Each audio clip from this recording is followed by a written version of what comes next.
Good morning, good morning. We're just gonna jump right into it because I want to get some stuff done today and won't be able to stream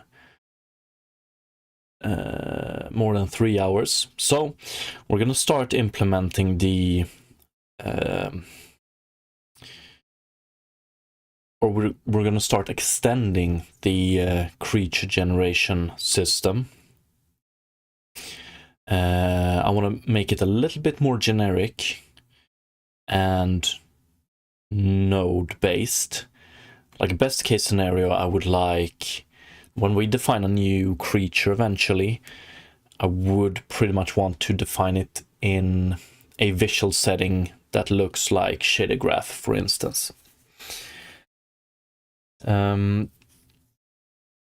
But before we start thinking about how to make it look like a node graph like that, we are going to implement it in a way that it works. So basically, I just want to take, so currently we have something called modules.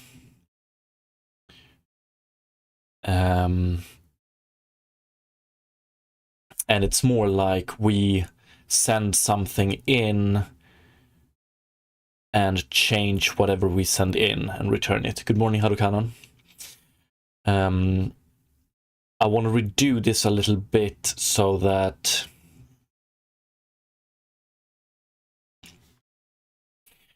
every node has X inputs and X outputs. And we also say what kind of input and output they take. So we're going to have a node that might take a dynamic mesh as input and output a mesh. We're going to have nodes that take dynamic meshes and outputs dynamic meshes. I reckon that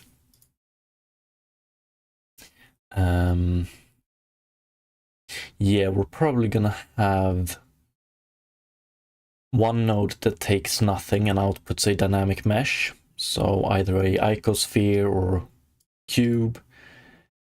And then we're going to have a node that cuts, or that inputs a dynamic mesh and outputs a dynamic mesh.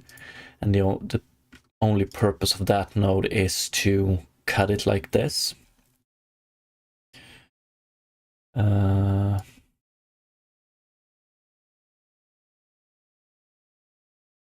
Yeah, so we're going to start easy. We're going to start with the node that generates a dynamic mesh.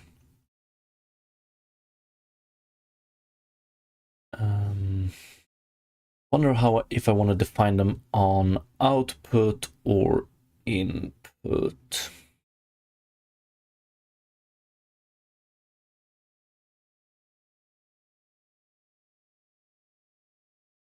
Or actually, first maybe we can start with generative.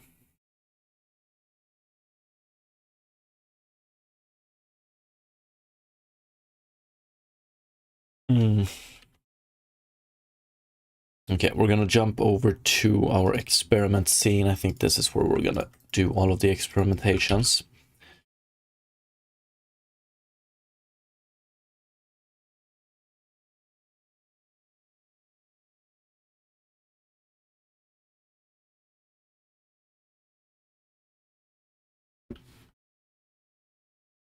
And we're gonna start with generative nodes. And I wanna call this one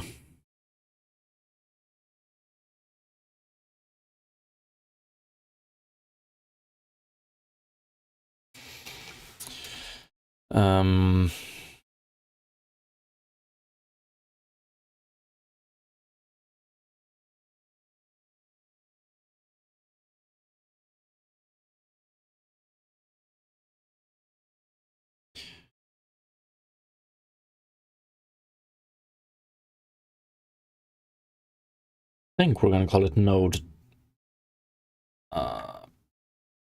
Do I want to have node in the prefix here? Probably not. Dynamic mesh generator.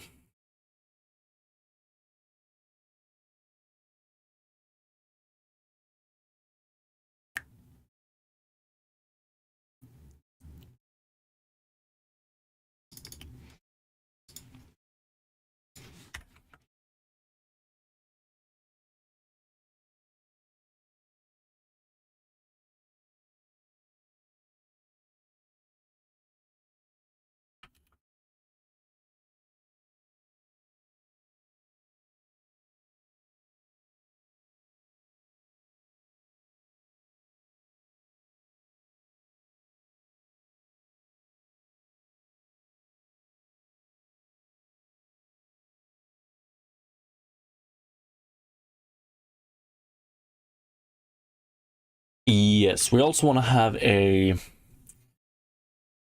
I think we're gonna do it as an abstract class,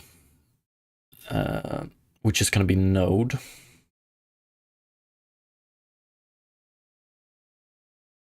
Or generation node.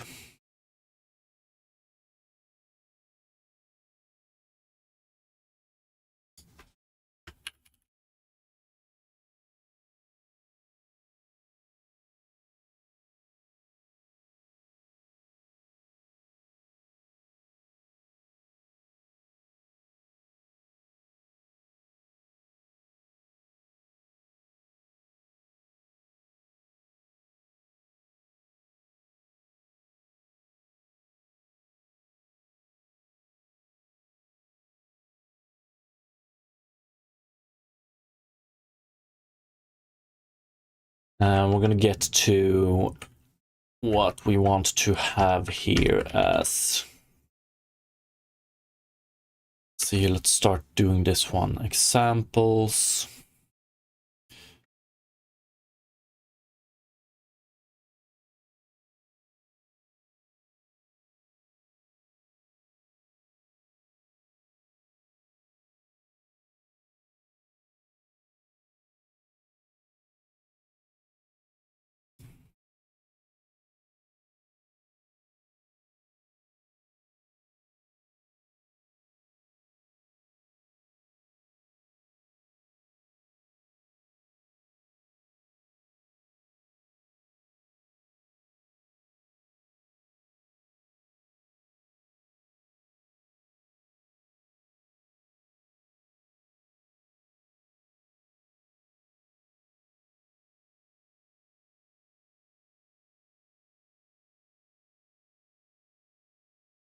And then dynamic mesh generator.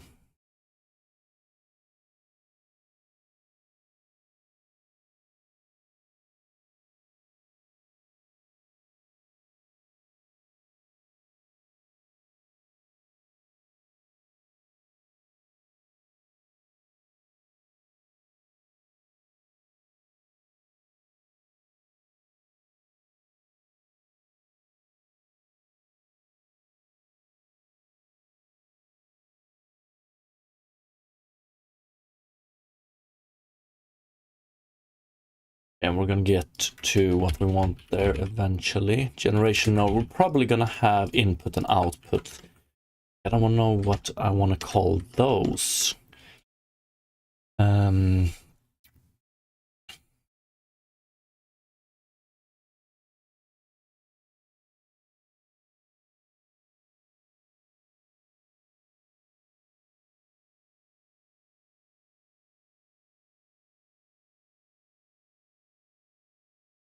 I think we're gonna have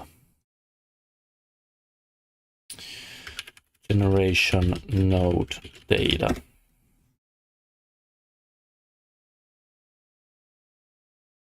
And then generation node data type.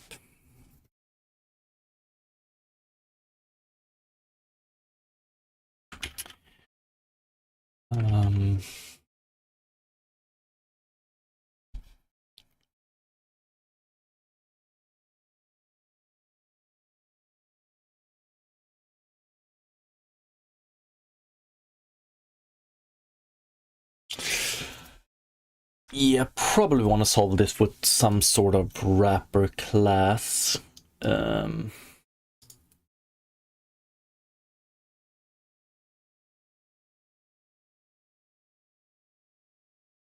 Which is going to be generation node data then, I guess. Let's see,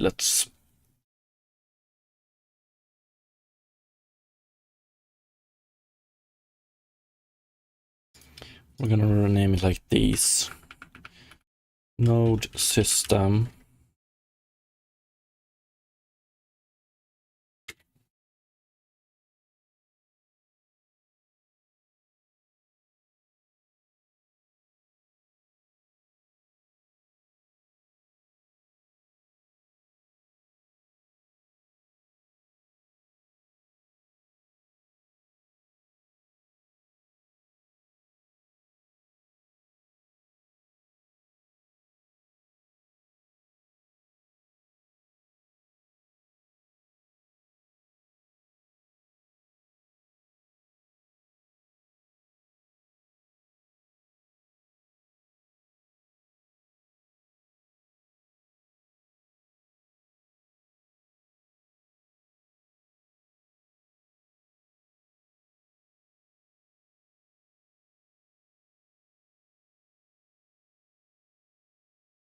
Yeah, we're probably gonna put it in here.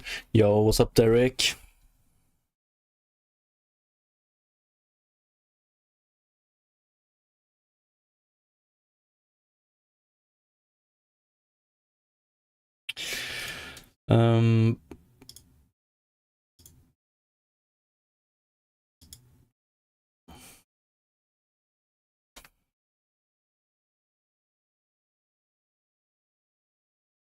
It feels so weird to have node generation node data type.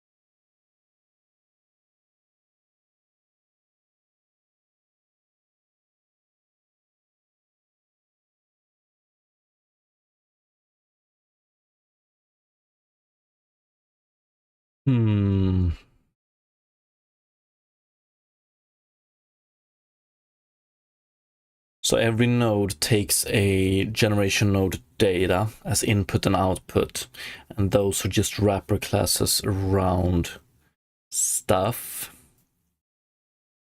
No, we don't need to do it like that. But maybe...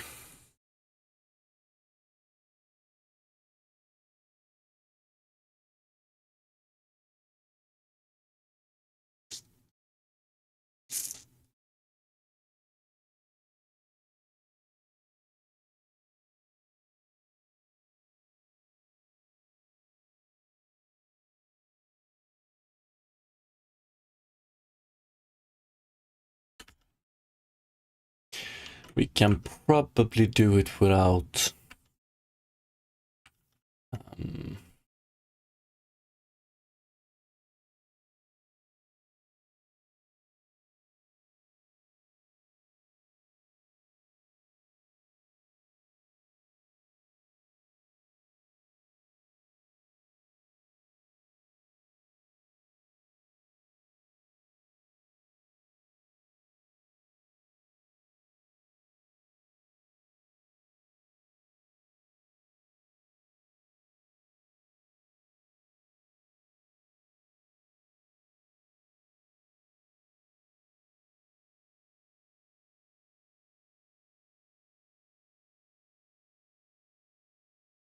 Yo, what's up, Jax?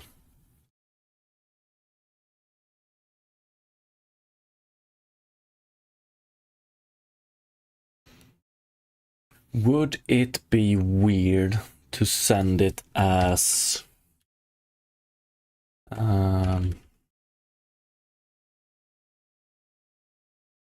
just object like this?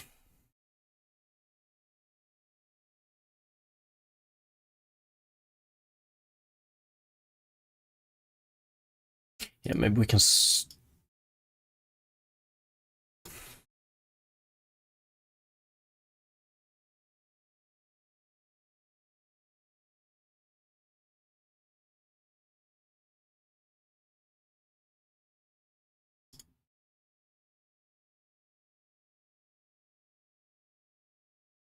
generation node, public object.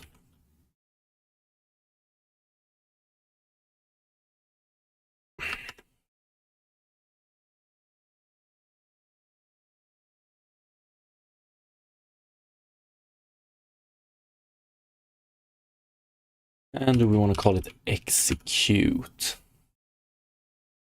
Probably. Oops, that's not how we want. Public abstract object execute. Yeah, maybe we can start with passing it around as objects and casting it within the nodes.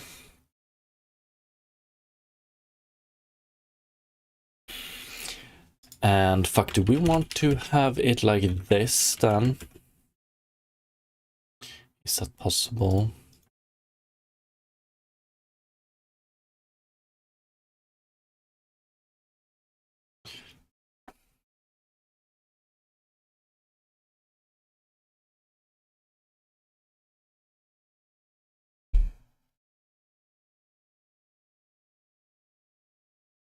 Yo, what's up, Antonino?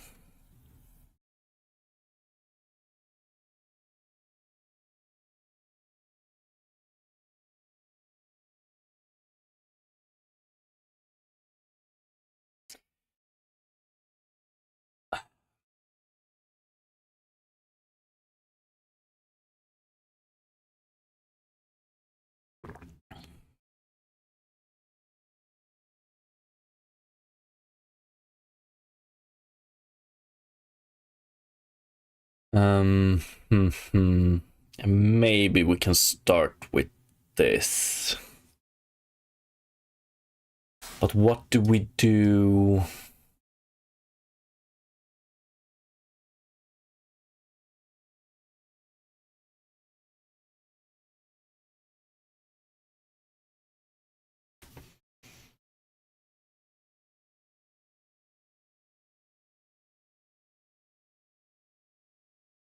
I probably want to have it like this, and then we do public void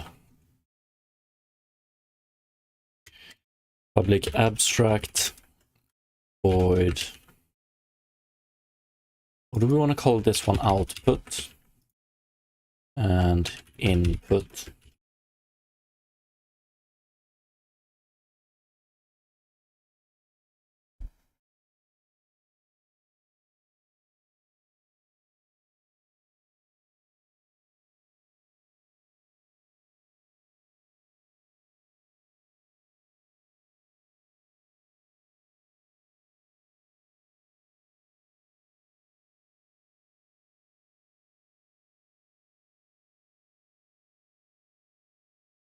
Nina, I knew you were going to say exactly what I said. Maybe I need to change up. Add a little bit more variation. Public abstract void input.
Can we have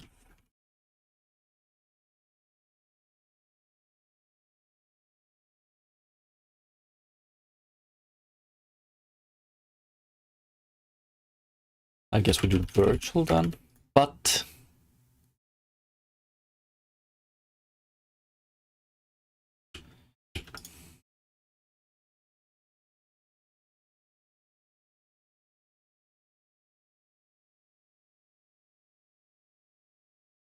want to have a constructor for this one.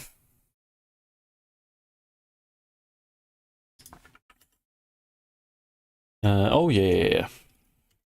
Am I tired? There we go. Abstract. Okay, we'll just do it like this then. Is that possible? Previous is equal to new. Next is equal to new.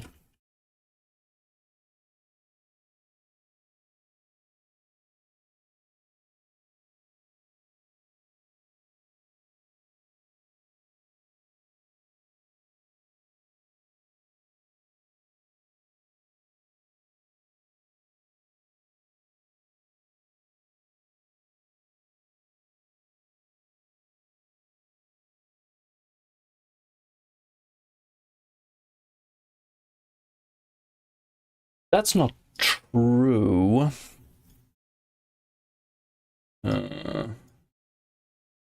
This one we probably want to wait with.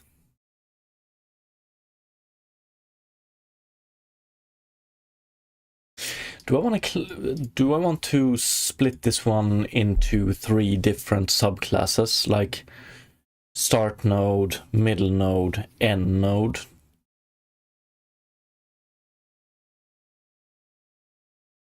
I don't know. It was up Star Platinum. Yeah, I'm trying to build my generative, or change my generative network into like a node based. Like when we want to define how creature models are generated, we do it by like a node system. Maybe it's time for an example, which I can pull up real quick. Example.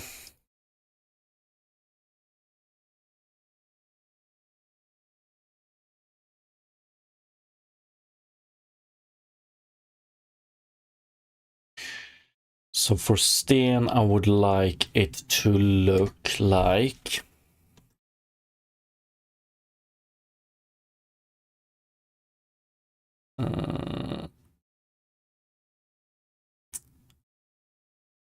dynamic mesh generator.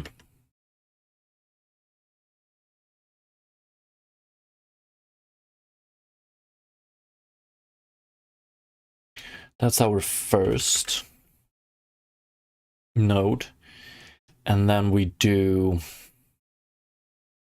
dynamic mesh slicer, maybe. We generate a dynamic mesh, then we slice the dynamic mesh. Dynamic mesh slicer.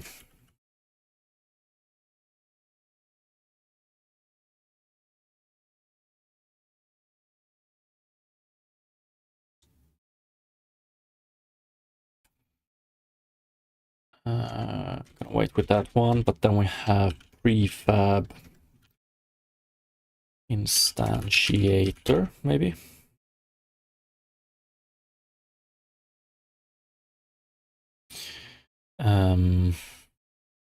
Which we're gonna input to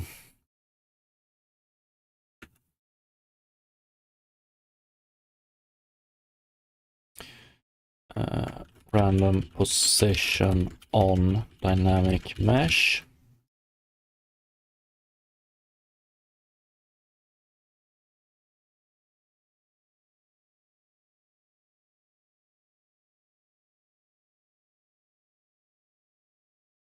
Oops, that should be dynamic mesh slicer.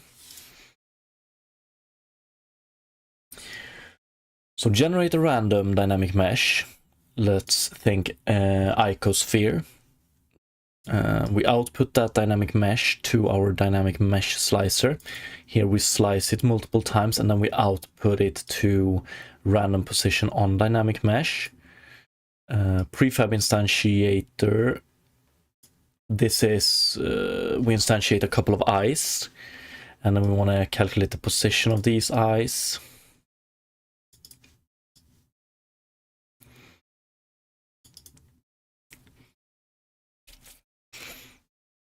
I wonder how small we want, like random position on dynamic mesh.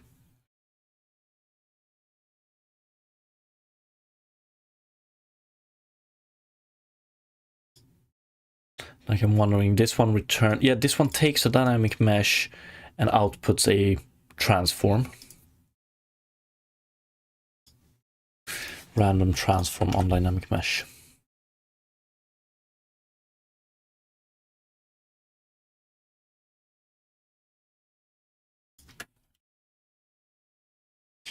Random transform on dynamic mesh. So we don't want to prefab instantiator.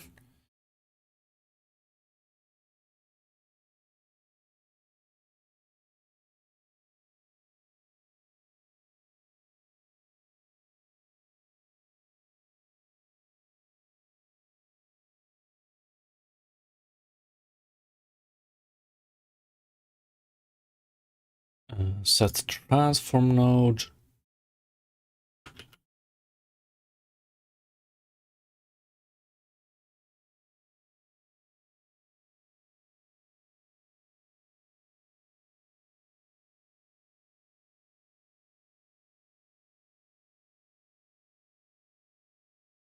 Wonder if it's something like this. Random transform.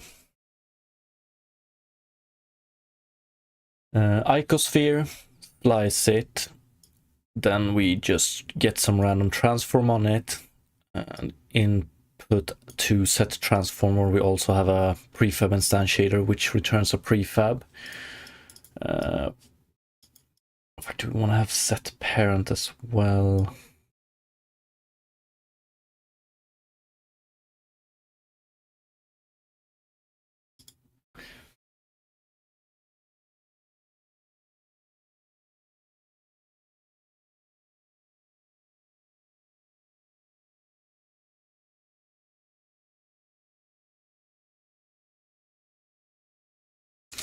Yeah, here we have a node that should take something as input and return this one, I reckon. Yeah.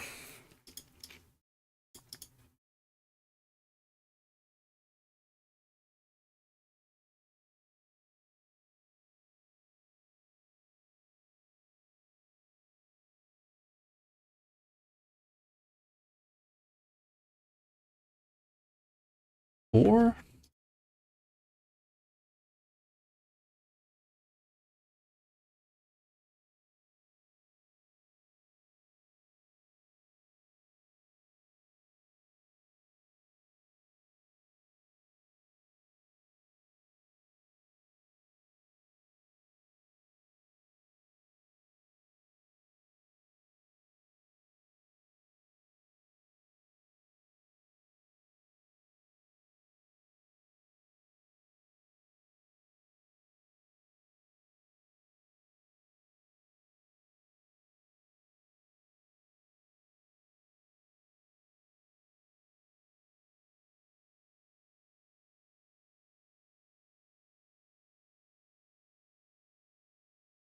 not entirely sure. Maybe this one should return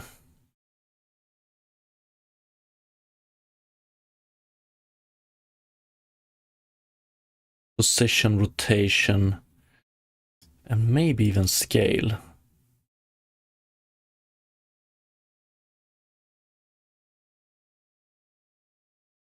Maybe transform is best.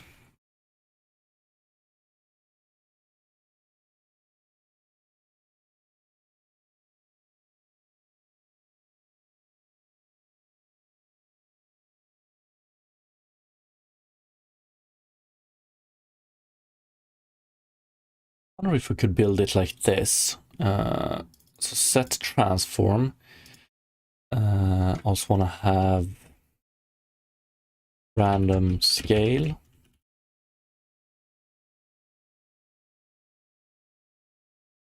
I think that's all we do. So prefab instantiator,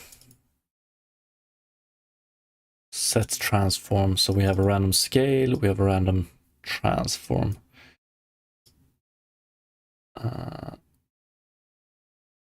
This one probably returns a transform.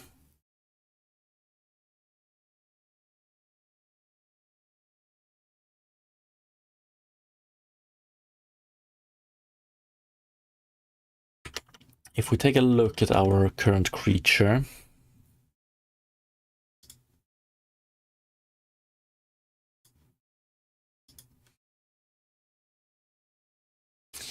so first we generate the body, and we generate the body by having a mesh generation module, and then we have a collider module as well. We're going to get the collider as well. Star Planum, you can make a diagram as in GitHub. Yeah, you can in like readmes if you use Mermaid. I don't know if you can do it any other way. Yeah, we're gonna get to the collider module eventually. Nah, I want to add it now, just so I don't forget, but we're gonna wait a little bit with collider or collider generator. Ooh, yeah, we're gonna have a collider generator that generates collider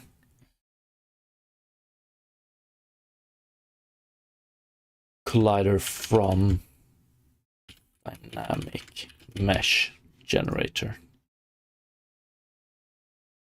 I'm gonna put it as nothing for now.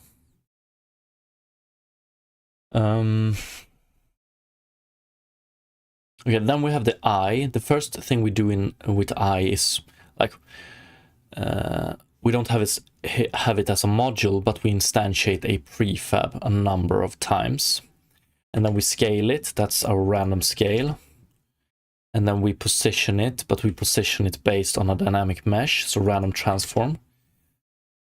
Then we have 3 material nodes as well.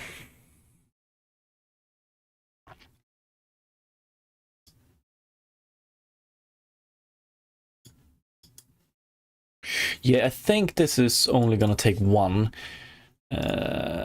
transform, so we're probably gonna rename it set transform A.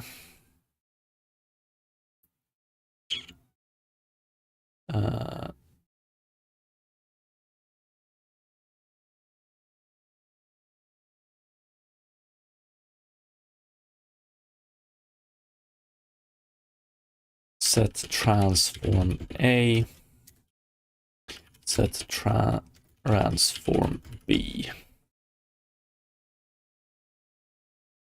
So prefab, we instantiate it. Set transform A, 1 sec. There we go.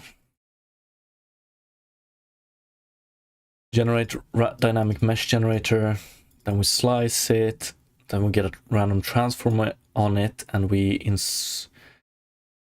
insert that as set transform A, where we also take the prefab we instantiated, and then we generate a random scale, and we do set transform B. This is the same type of node, it's just that this one, we get some sort of transform as input, we only set it rotation and position, and here we're gonna have to package these, but yeah, we'll see. Here we just set the scale, and then we have a couple of, we're gonna have a set material property nodes as well. So it's gonna look like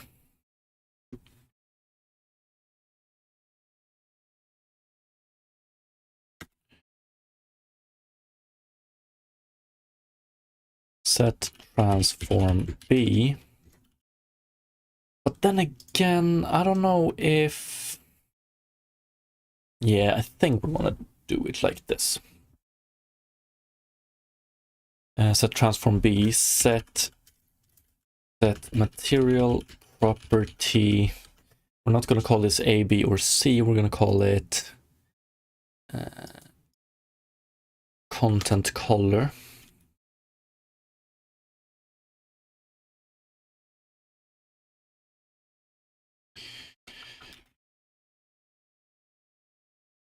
And then we have bounds.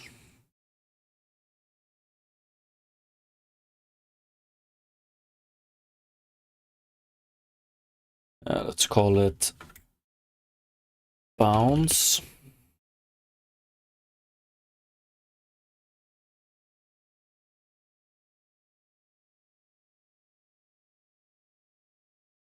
And then background color.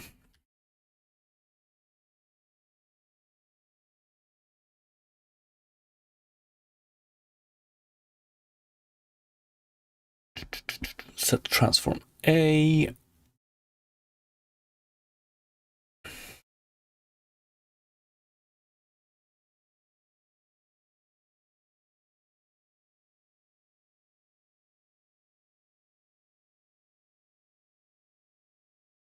We actually set content color.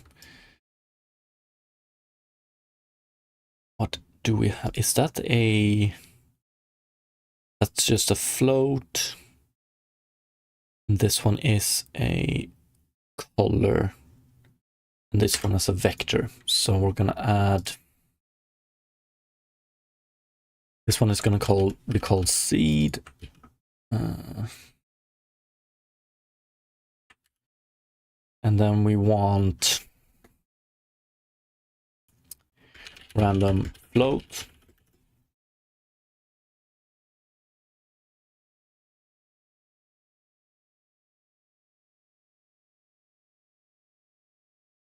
Random vector.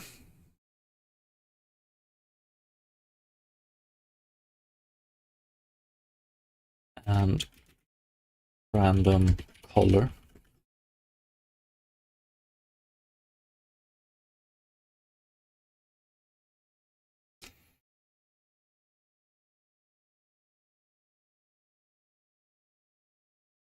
Wish I could move around here with mouse, but okay.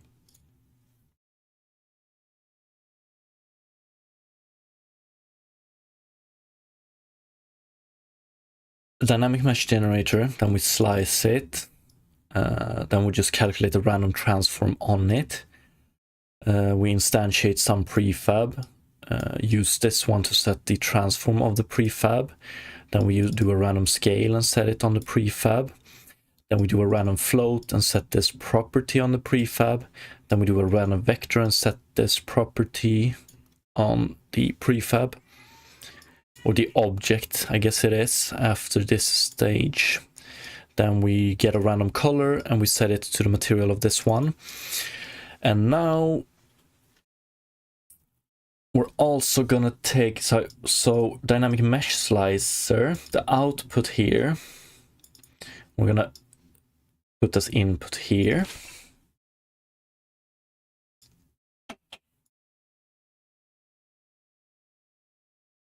So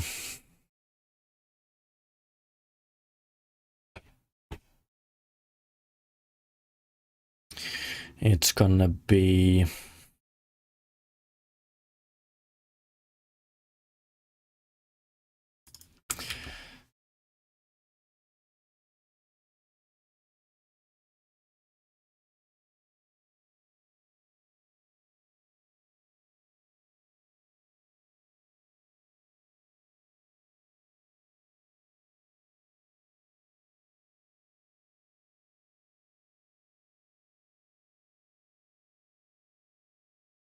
I wonder if you can set default scale here.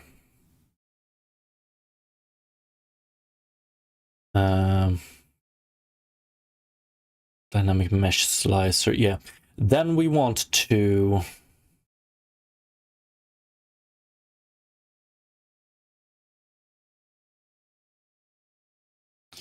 prefab instantiator.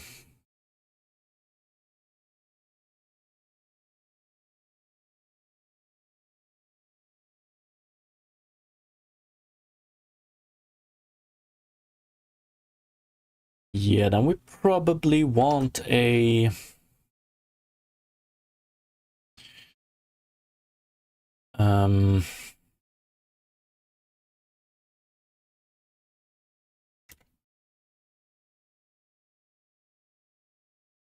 so we want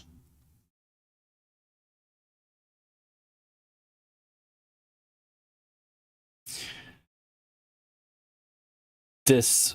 After we have sliced this mesh, then we want to generate a mesh as well. So it's going to be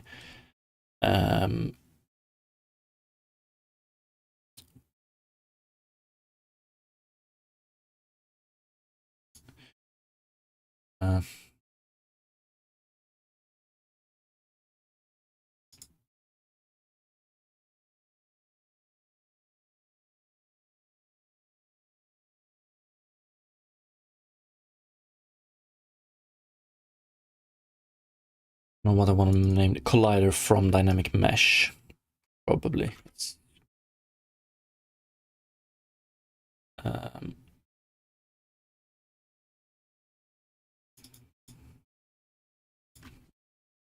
So we're going to do it like that. But what I want to do is, after dynamic mesh slicer, we want to call, so dynamic mesh slicer is going to output its dynamic mesh to mesh from dynamic mesh. So that's just a node that takes a dynamic mesh and converts it into a mesh based on some settings. And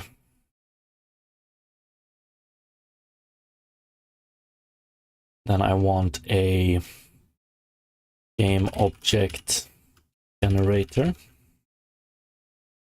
So that's just a game object, and here we're gonna have a set mesh. Set mesh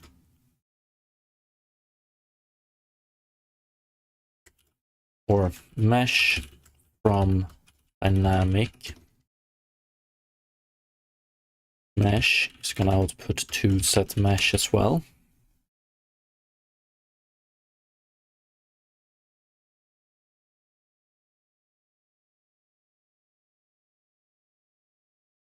Dynamic mesh slicer, we generate a mesh from it, and then we have a game object generator, and we set mesh here, set mesh and set material property and set transform. Every set node will work the same. It takes something as input, or it takes X inputs, but one of them is also the output, if you know what I mean. Or if that makes sense, rather.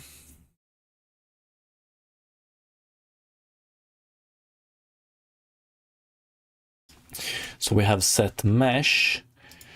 So then we're also gonna have set, or rather, set mesh is gonna output to set collider.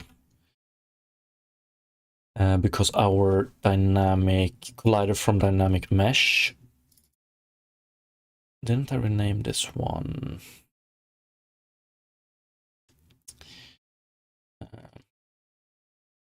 Collider from dynamic mesh is not going to output to nothing. It's going to output to set collider.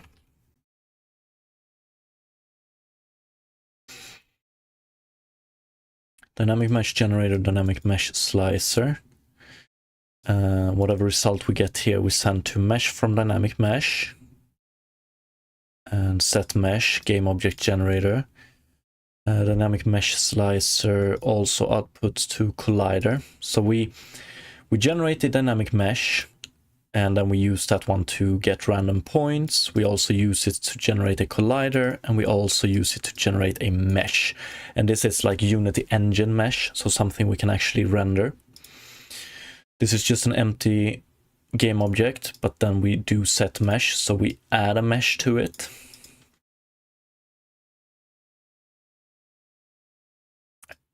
And then we do set collider. And then we have our base game object, I think, our base creature.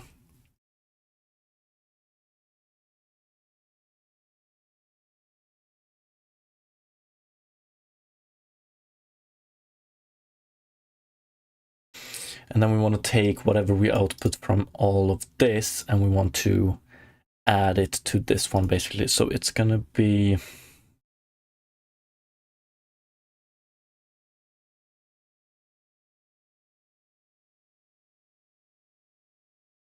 I don't want to call it set parent or apply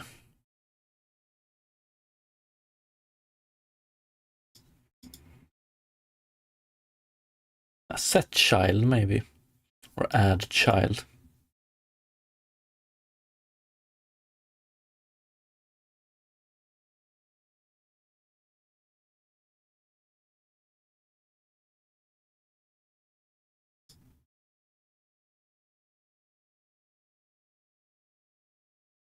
Okay, generator nodes are going to be our nodes that don't have any input.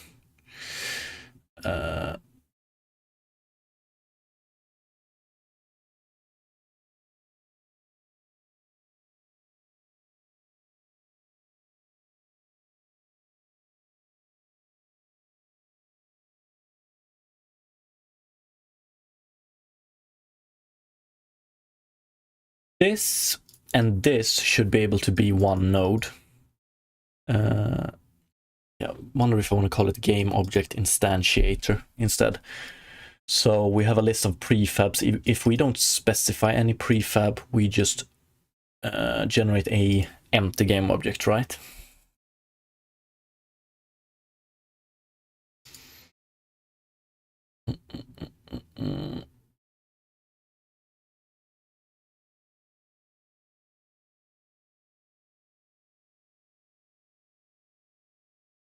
Yeah. Oh, Sean, what's up? What's up? A creature collecting game sounds dope. Hell yeah, how's the progress so far? I think it's pretty good progress, still way off from any sort of playable state. You can check out my YouTube if you're more interested. I have some recent shorts.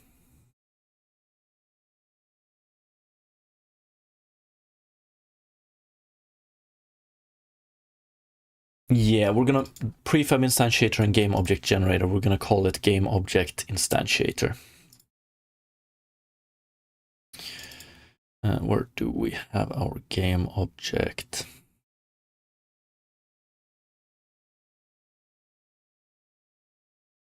Game object. Here we have this one.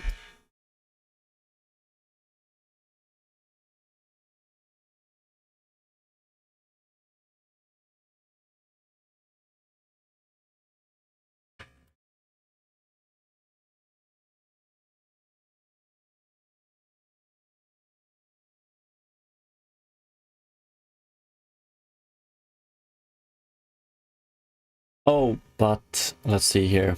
We need to differentiate them here.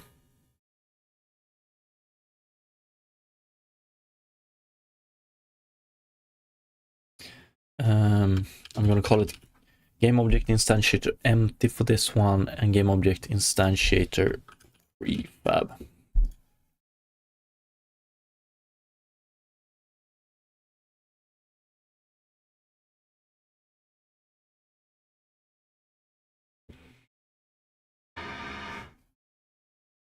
I have a neighbor that is drilling or something.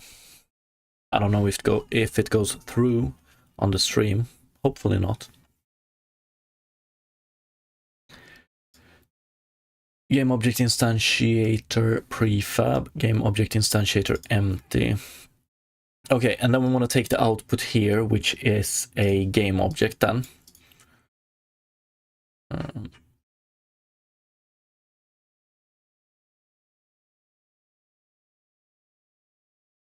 And we want to take the output we get here from and we want to add it to this one. I don't know, maybe we should name it like add child or something like that. Add child.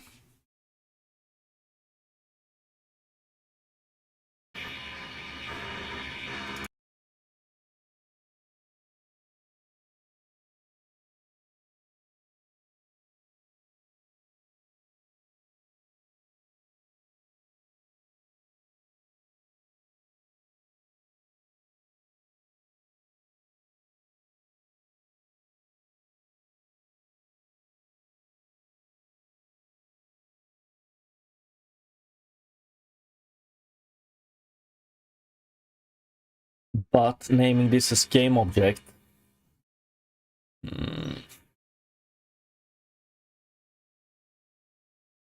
is a little bit too generic. Maybe it should be creature part or something like that. We're just gonna call add a child.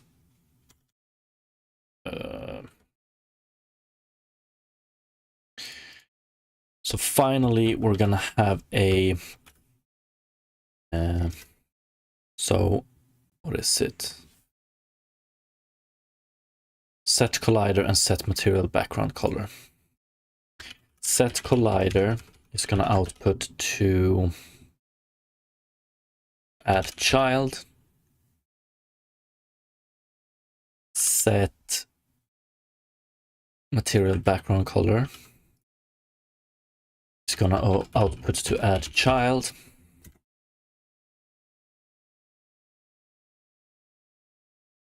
I don't know, finalize maybe.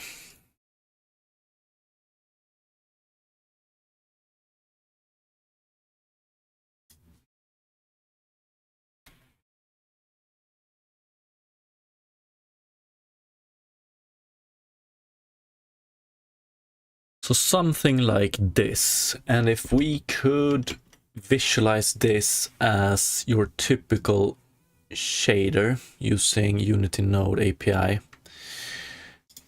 like that's the end goal.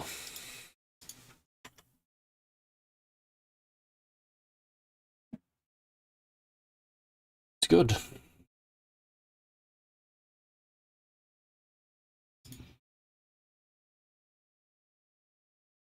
So this side is the body generation of our Sten creature. This side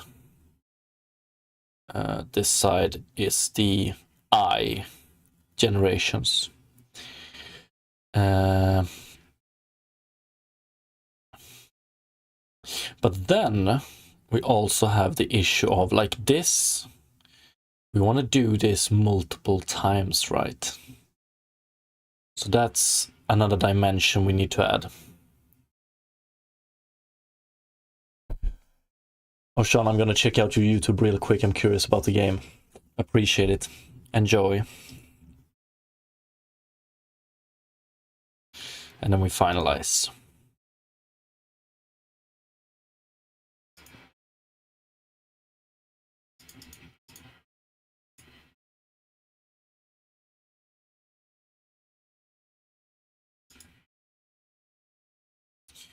So how would we specify in a node setup the number of times we should do all of this?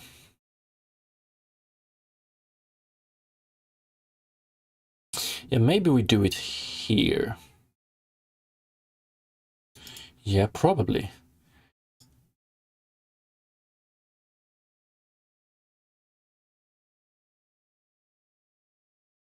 Yeah, and then we just send it onwards to this one.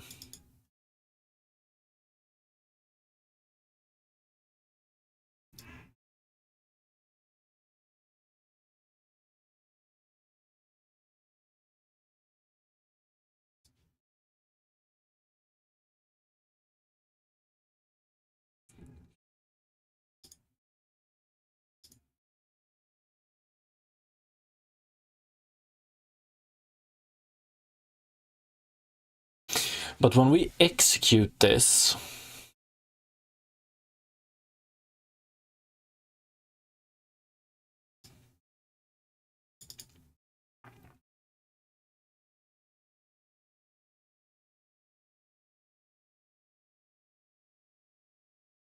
yeah, we could probably do it like this. We just execute all of the generators first, or all the nodes that don't have any input.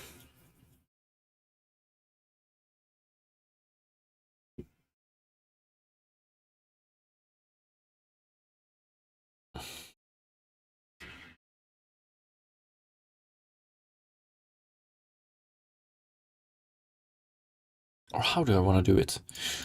Or we start here. Yeah, we do. Okay. And then we generate this one, or execute this one. I'm just wondering what happens when we get to this one, for instance. Pretty much need to fetch stuff.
Fuck, I have a neighbor here that is drilling a lot. I wonder how much longer I can go today. If it doesn't stop within the next hour, I'm probably gonna call it. Yo, what's up, PG King? Good morning, good morning. Sean, your videos are such high quality, bro. Thank you, appreciate it. Appreciate it.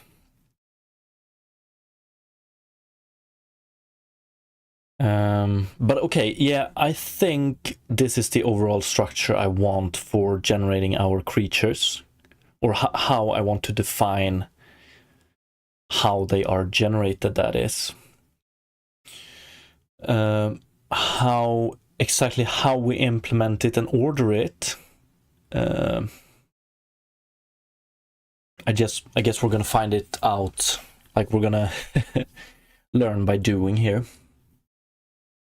PG King, we're working on the node system that should be used to generate our creatures or define how they look visually. So think like shader graph, but the end result isn't how something is rendered. The end result is a creature, basically.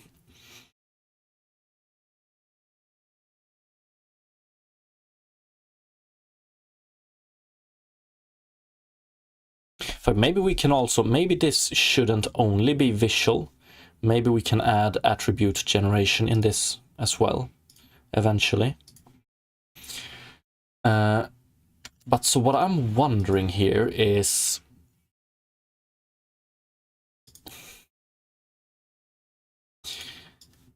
we have references to the next node and the previous nodes. Then I wonder,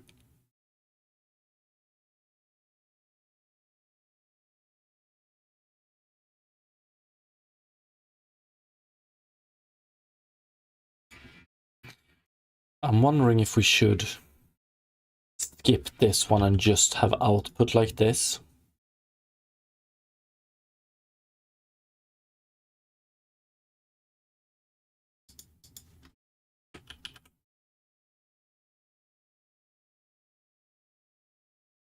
Like this reminds me of proto buffers, actually.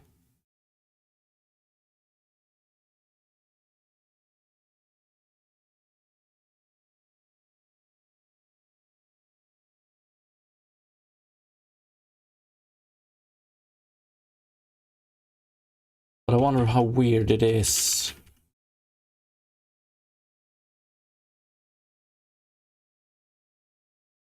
Eugene, this looks so technical, I'm always impressed. Appreciate it, but fuck. I'm feeling a little bit lost myself right now. We're working on like 40% feeling right now.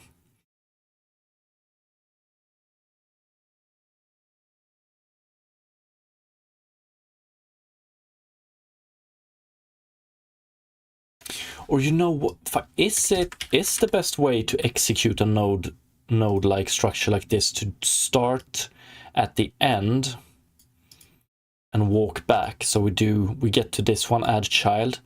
Okay, we can't execute it because we haven't generated its previous what it needs. So we call this one and we call this one.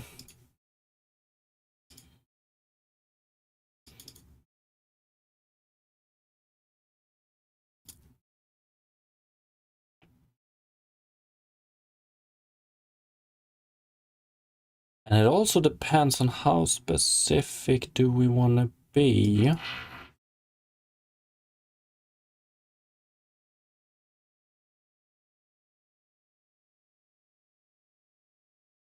Like we probably want to define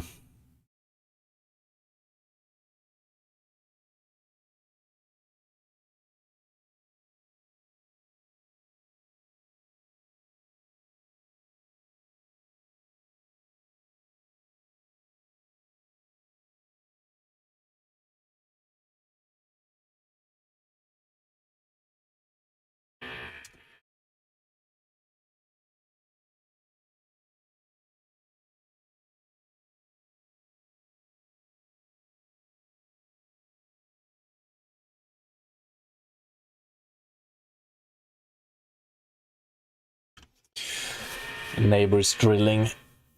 If you wonder why I'm quiet over a long period of time. It's probably because my neighbor is drilling, just so you know.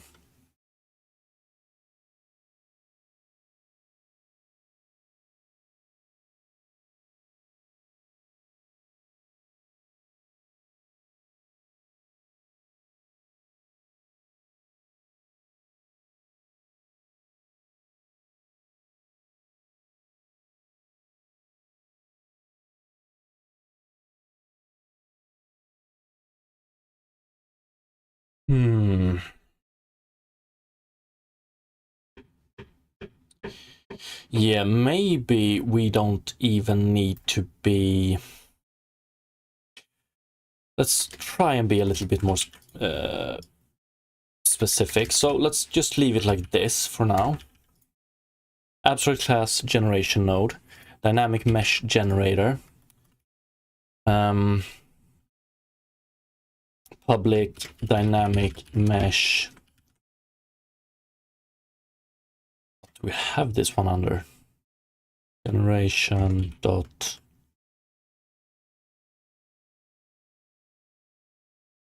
data, dynamic mesh output.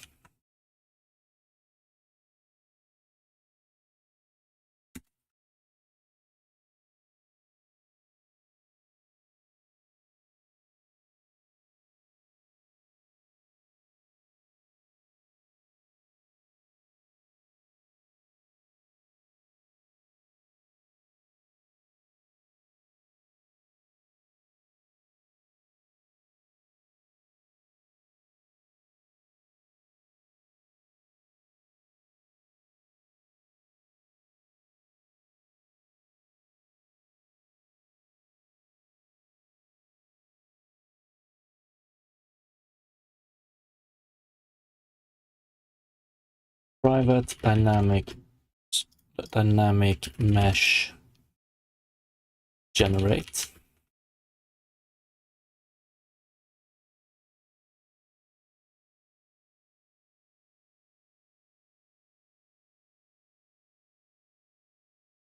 And here we just do if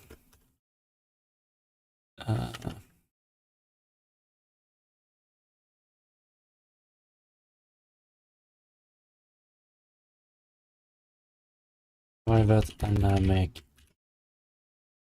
data.dynamic mesh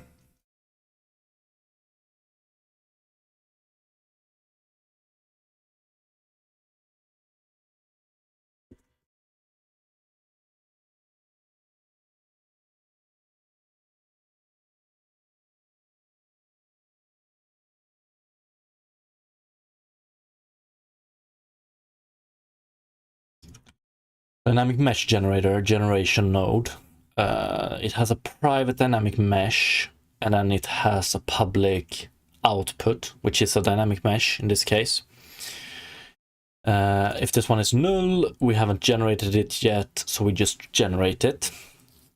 And it's like we want to cache it. I'm wondering if... So in this scenario, it's only this one that asks for it this time around. Like I want to keep all options open, so if we have this node network, I want to be able to start from here and go downwards, or start from here and go backwards. But like, no matter how many times this one gets asked for, we're just going to generate it once. Unless, of course, we want to generate it multiple times. I haven't really decided how I want to solve that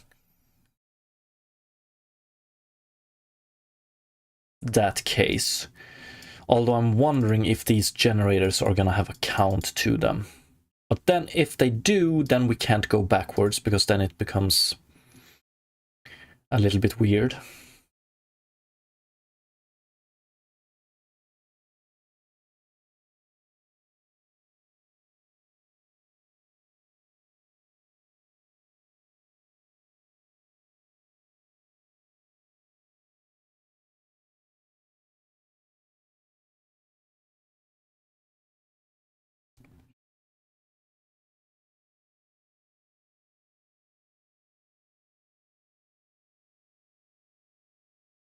I will see, we'll see. So generate here. We're gonna have to define what do we have? Shape box. Okay, so I want to add a shape type here.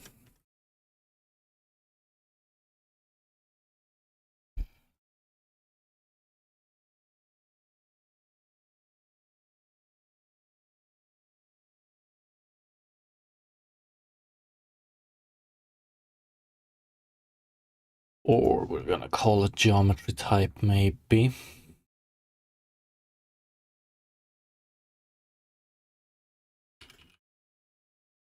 Geometry.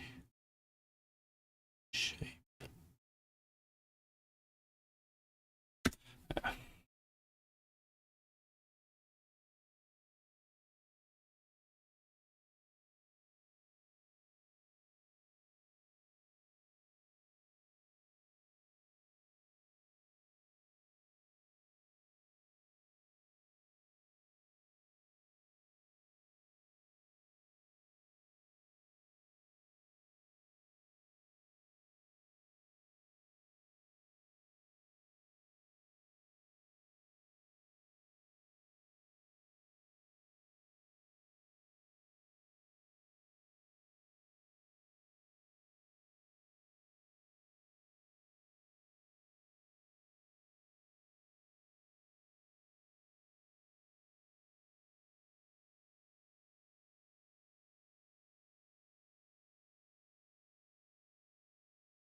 We have plane. Yeah.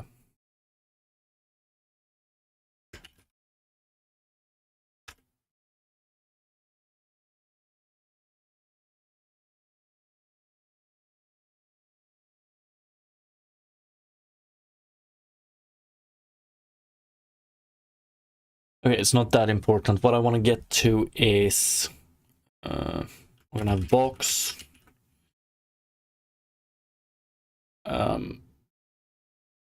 I guess we're gonna add to this one as we go. But the ones I'm interested in this time around is plane, cube, and icosphere. A box, did we call it cube? We have plane, then we have cube, and then we have icosphere. Like this, because what I want in dynamic mesh generator, so in this node we want to have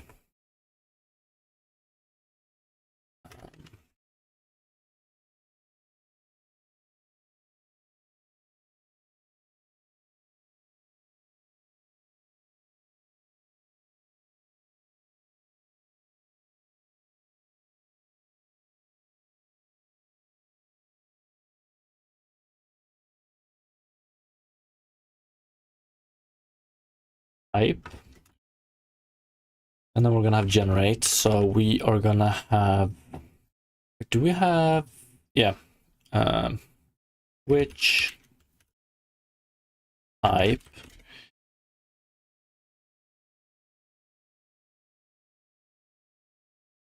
the problem here is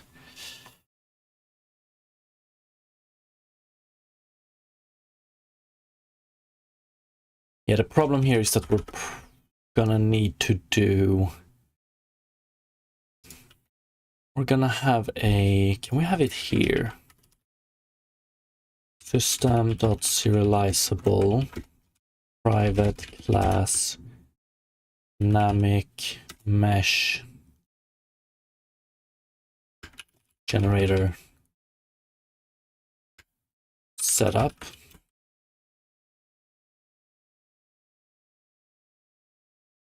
Private abstract class dynamic mesh generator setup.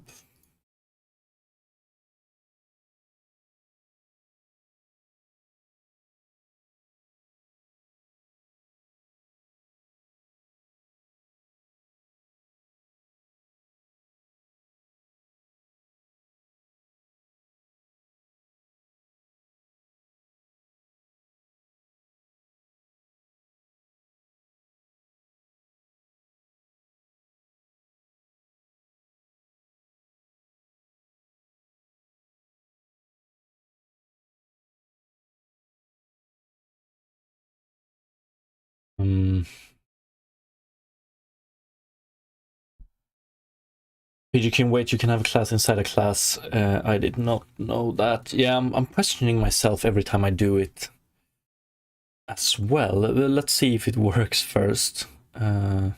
Although I think we have it somewhere similar. So the idea here is that these are going to be very specific setups to... Actually, I think we have it in our modules. Generation module material. Yeah, here we have classes inside. So the reason I do it here is because of these setups. The only class that are ever going to use these, we could probably make it a struct actually. I want them to be able to inherit and stuff, but like it's only this class that is ever going to use these, so we keep them here as private. And I'm going to show why I'm writing it like this soon. So what did we have? Plain cube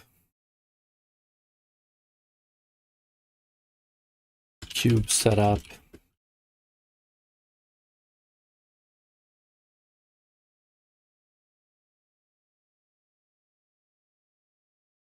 And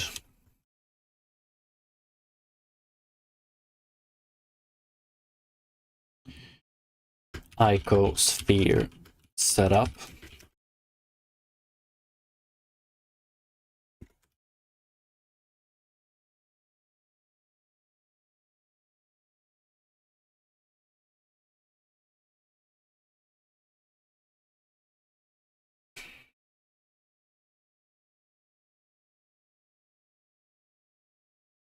Public abstract geometry type. Although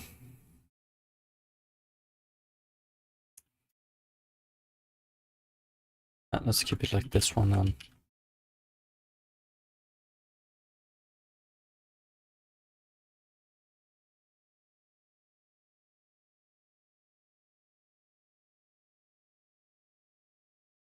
Or actually, we can do it like this, right?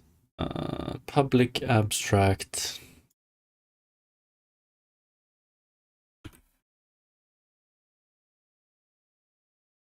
This is how we want to do it. And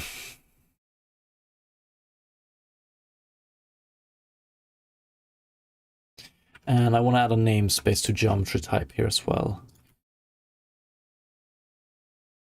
Okay, or... But I don't want to have this in creatures, but we're going to change it later on. So we keep it like this for now. I have a task to sit eventually. So we can do data.geometry type here. And we're going to skip this one. Instead, we're going to have... we're going to get to that one soon.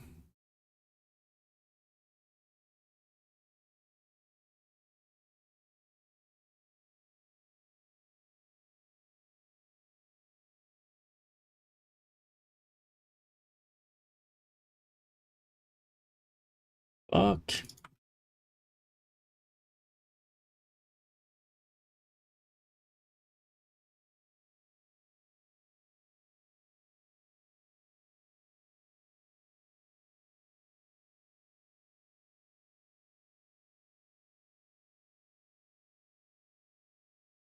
One sec though.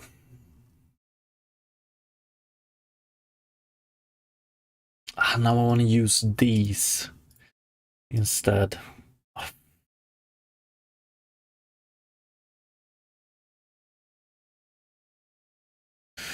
Yeah, we're gonna wait with using those to do. Use shapes instead.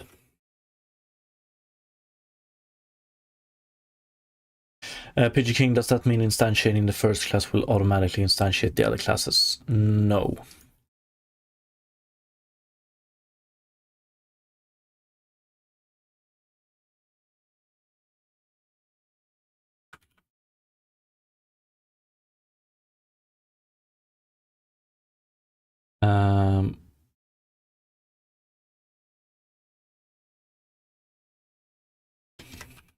Public, what do we have? Plain.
Okay, this might look, maybe it will look a little bit dirty right now, but we're going to fix it eventually with this one. But I want to do switch on. Yeah, let's put this one back. I always forget, what do we have? Action handler. This one is what I want to add.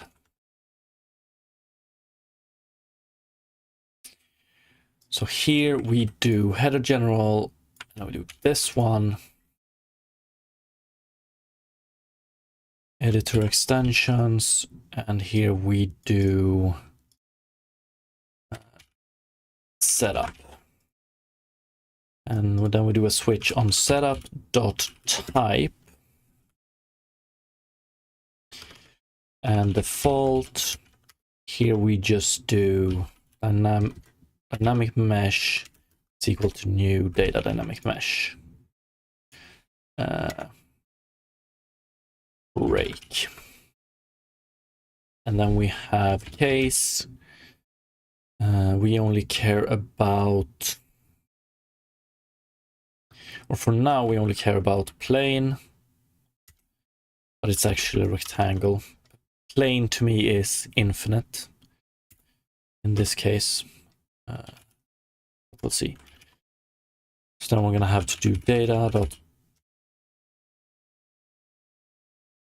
Oh, we're going to have to cast it, but that's okay. Plane setup is equal to setup as,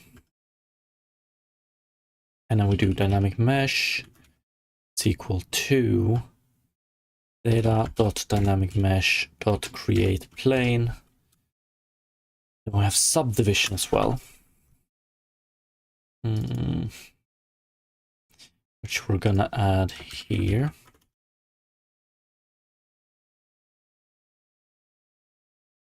Public in subdivision. Create plane. Yeah, we want rounding as well. Subdivision, public float rounding.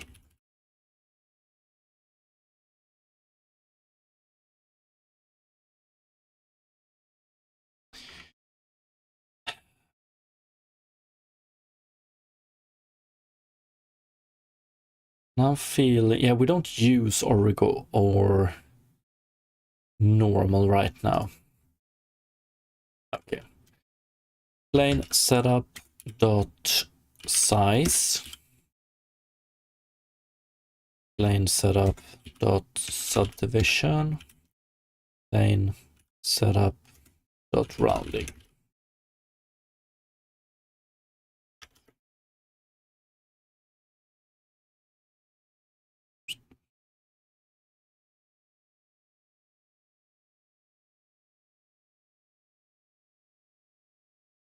And then we do cube.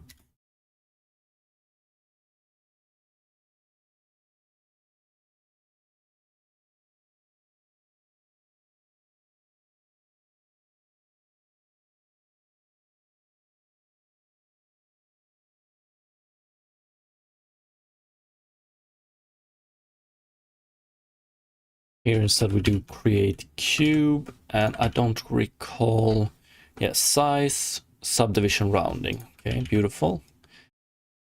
And then finally break here as well. We do icosphere.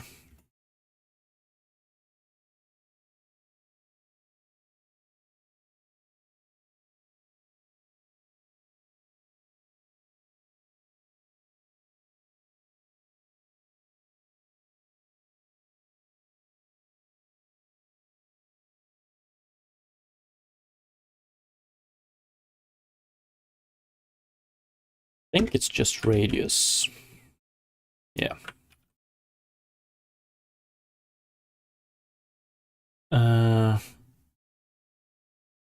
We do it like this. Maybe it's a little bit nicer if we do it like, if we're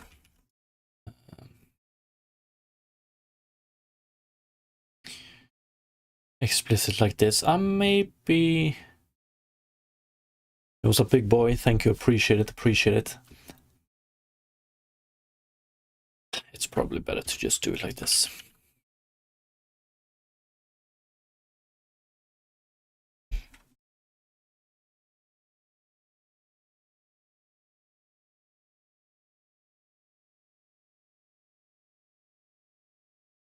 And that's it, I think.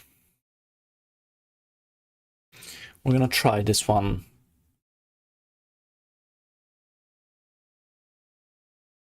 Real quick.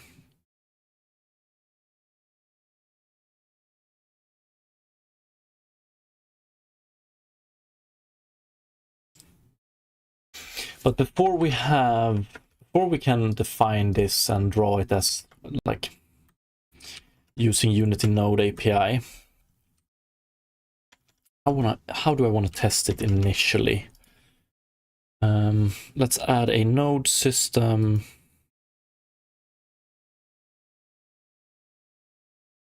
Mono behavior node system tester.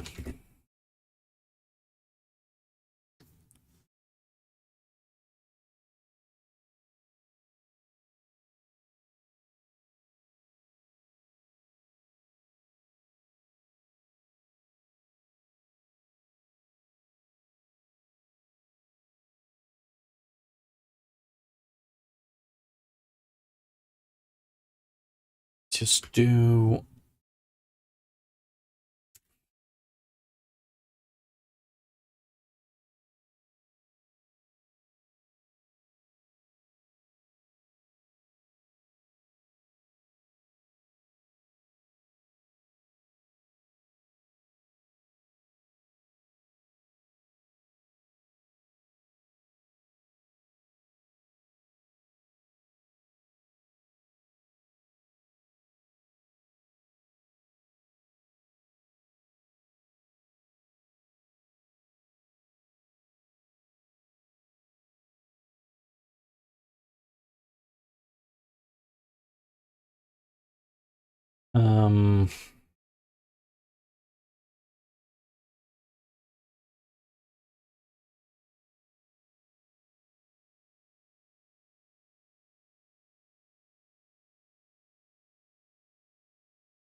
like that, and then we do.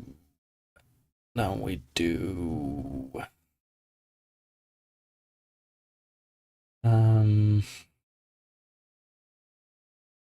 We add this one. We have dynamic mesh generator node. Yeah, we only have one right now. And then we can put it down, and then we have general setup, and we can change between cube, icosphere. What's up, Ketu? So dynamic mesh generator. Subdivision rounding. Okay, we can't test these just yet, but we're gonna add one soon. This looks good, at least so far.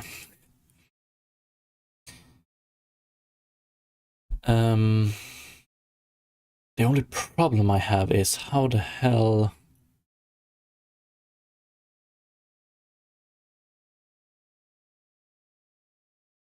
In fact, maybe it would be easier to just start using Unity Node API from the get-go. We'll see.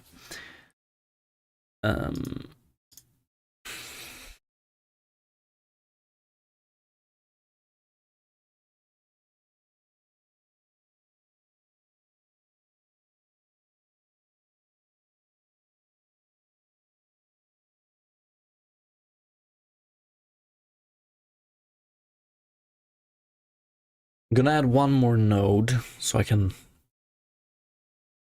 start testing here. But basically it's gonna be...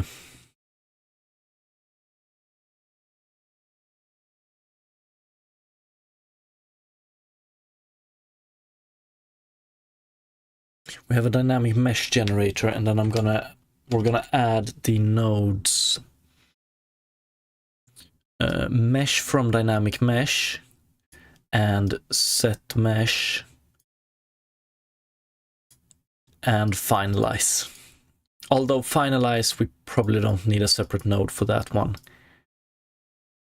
But we're gonna add, so then we will have dynamic mesh generator, mesh from dynamic mesh, set mesh,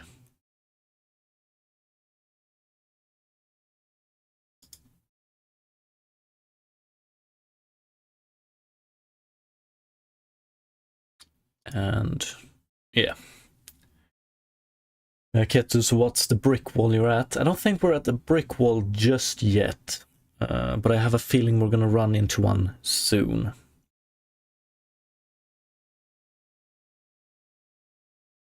The tasteful thickness, what's up? Dropping some trivia here. Did you know comic.cbz file is just a zip file with a renamed suffix? That's pretty cool. If it's true, it's pretty cool. No way of them denying that.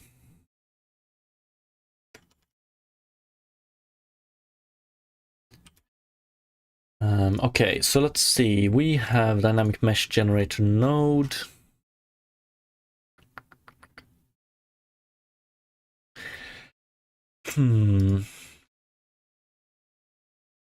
Probably by reading up on Unity Node API, we can get some ideas what we should do. But I'm gonna start that chapter tomorrow. For today, we're gonna wing it a little bit.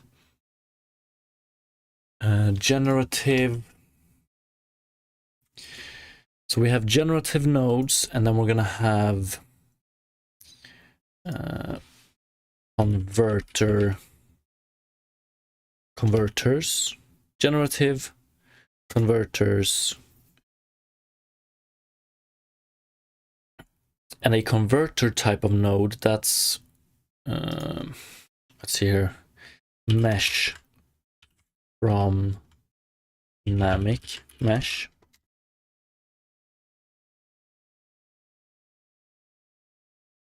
And then we're gonna have assigners as well, yes.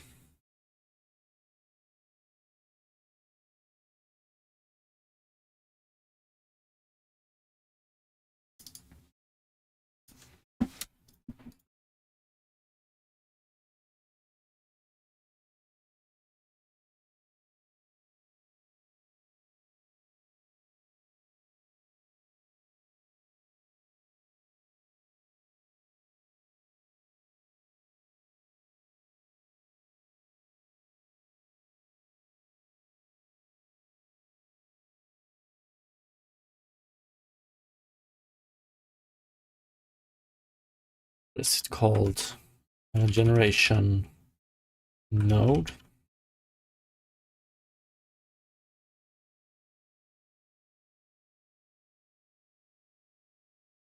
The Tasteful Thickness, are you hyped for the new free Affinity 3.0 by Canva, the people's photo editing software for the pores? First time hearing about it, actually.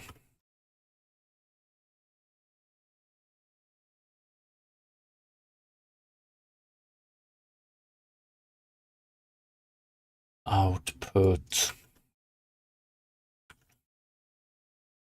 Or do I want to do it as public? Dynamic mesh generator input.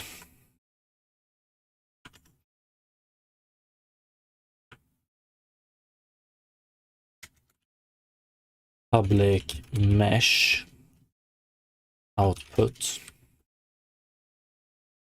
get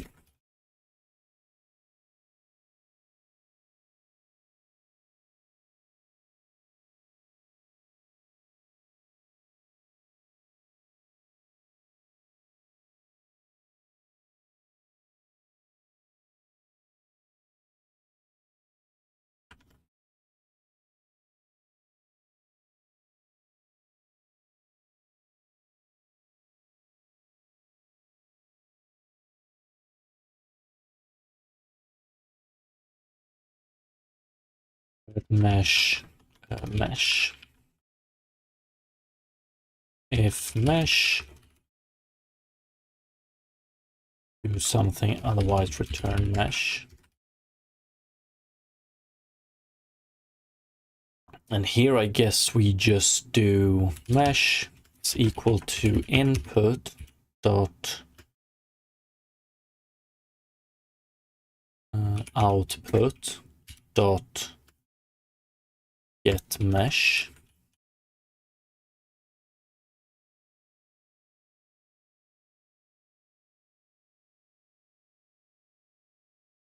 Isn't this nice? Rebs, what are you trying to figure out? Mesh instancing or something? Now we're doing we're generating procedurally generated creatures and stuff like that. So we're building up like a node generative system for this. So the idea is that to generate one type of creature, which we call Sten currently, we first generate a dynamic mesh, then we slice that dynamic mesh, then we use that dynamic mesh to calculate random positions, and on those random positions we generate prefabs or eyes. And yeah, so we're just trying to implement a way to generate different creatures given a set of rules, and the rules we want to define as a node network. Tasteful Thickness, Canva is like a $65 billion company, come on now. And they still can't release a Linux version from Hadouken. The fuck, Canva?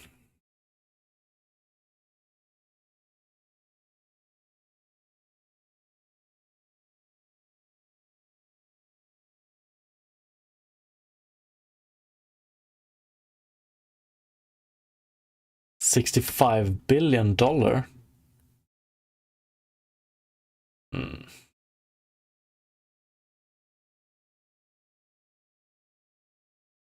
Oh, one sec. Dude, I actually know Affinity. Hell yeah, I do. The more I dig into it, the more I remember. Yeah. I don't know. I don't know if I'm that hyped. I'm not into that much of photo editing myself.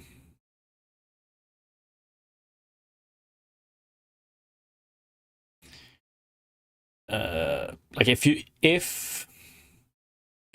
you do procedurally generated textures in with the Affinity tools?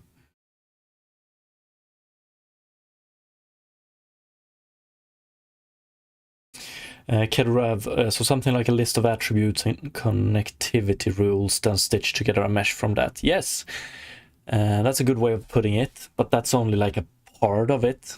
Another part of it might be instantiating already created prefabs and like positioning them on a mesh and stuff like that. And we're like, today we just took the first step, so it's really early. So this system is at the very, very beginning.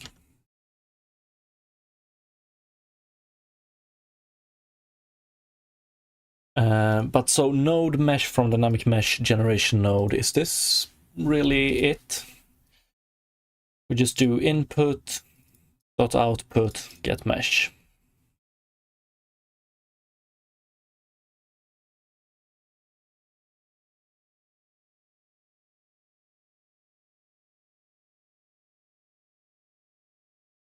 Maybe. And then I also want to do set mesh. Oh, we actually need to implement game object instantiation as well.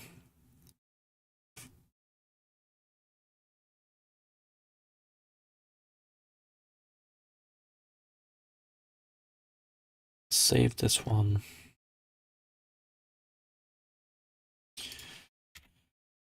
Create. Let's just copy this one. We're gonna have create nodes.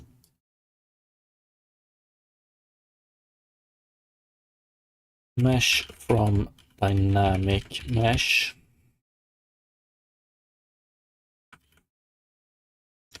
And then I want to implement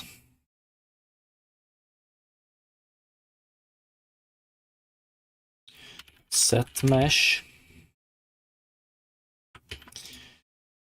And we also want to implement game object instantiator.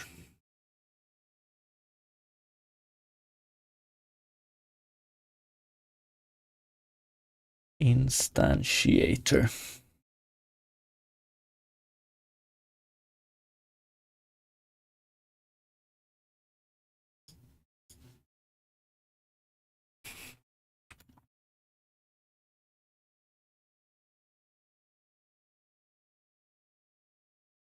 Yo, what's up, Scafer?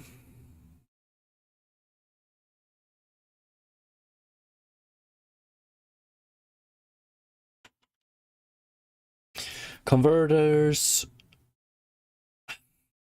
generative.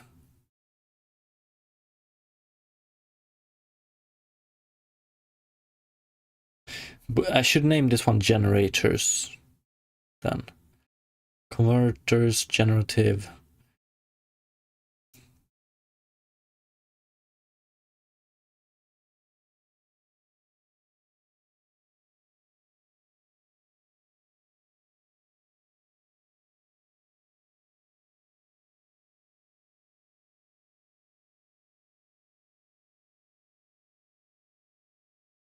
Like, do I want to call these ones alterers or let's take a look.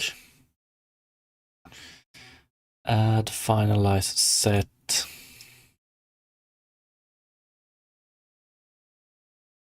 Setters, maybe.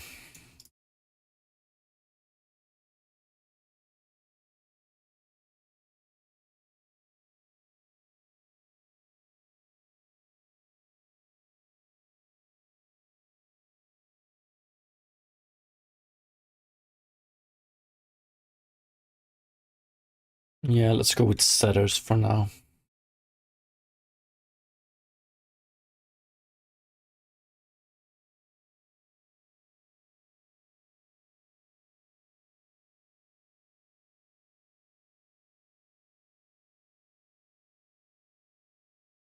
Okay, for yesterday I was losing my mind because my goal-oriented action program, what is it called? Goal-oriented action planning code didn't work as intended. It turned out I mixed up Lua and GDScript dictionary syntax, and my GDScript was making arrays as dictionary key. Oh, been there. Not exactly with Lua and GDScript, but mixing up two other language syntax like that. Damn, hopefully you didn't lose too much time.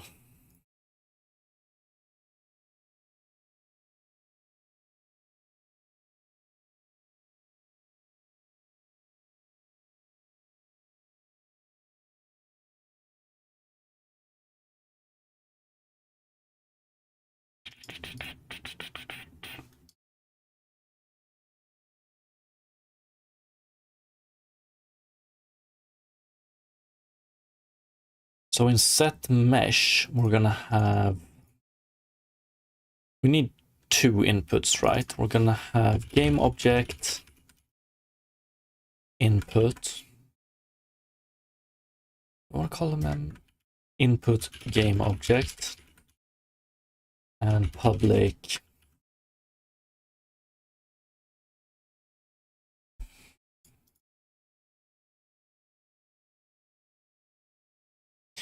and mesh. Oh, fuck. Okay, we can't implement set mesh just yet. We need to implement a second generator first. Game object instantiator. Instantiators.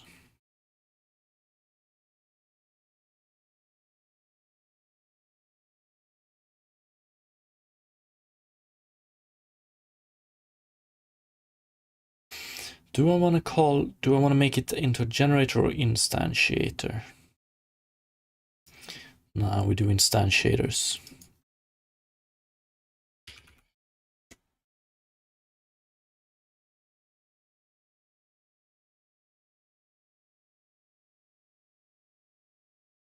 Game object instantiator. Scafer, it wasn't that bad because after I resolved it, I remember that I need to implement actions and then not just define them. Okay, good to hear, good to hear.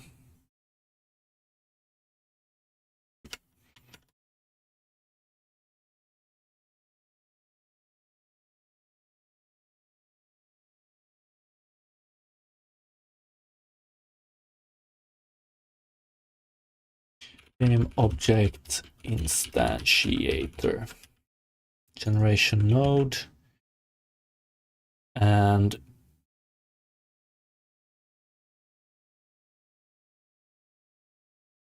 public game object output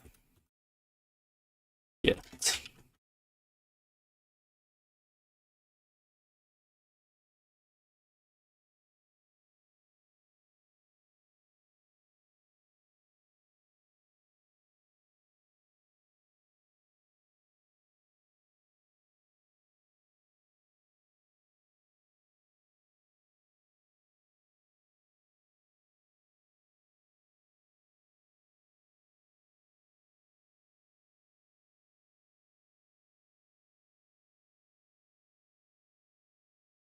I wonder what's the best way to do it.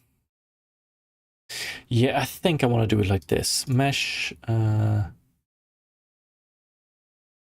do we have it? Generators.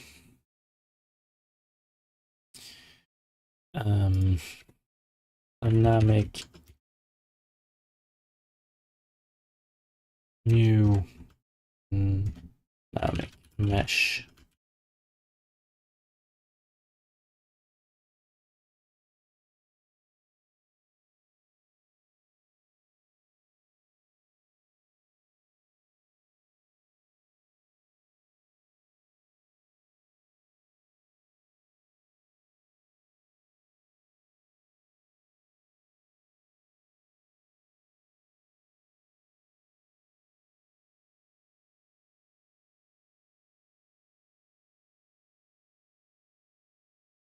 So in game object instantiator, we do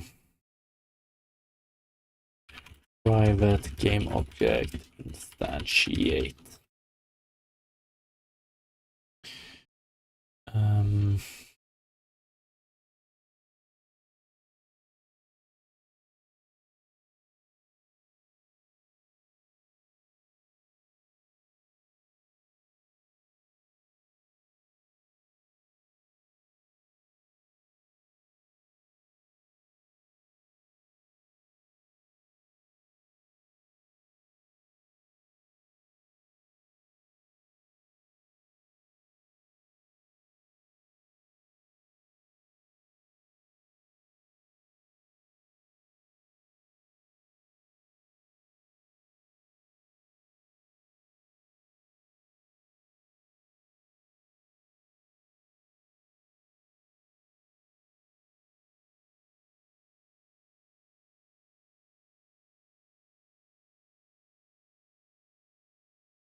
Yeah, we're just gonna do it like this.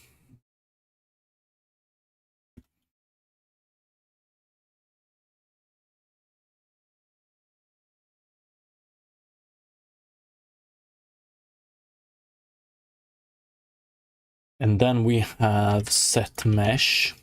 Now we can probably do this. Input game object. This one is going to be, one sec. Need to be able to serialize this one. Set mesh. So game object instantiator. Input game object.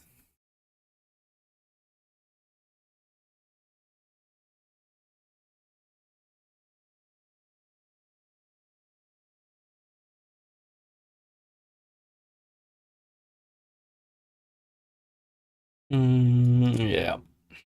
And then we have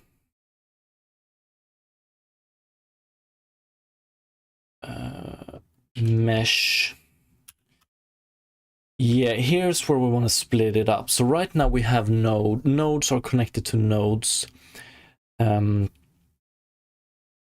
it's not like this one don't want to take a mesh from dynamic mesh input. It's just want to take a mesh input, right?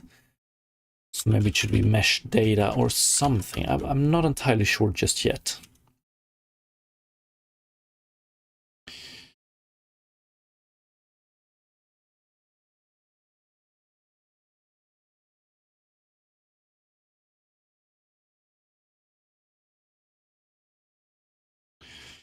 We'll see eventually, but for now we can write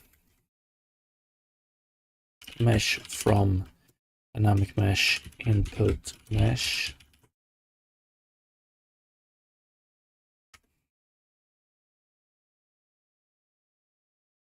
Yeah, now we have output here. Set mesh output is, so set always returns game objects. We don't need any private here. Output. So here we do mesh filter input game object dot output dot get component mesh filter.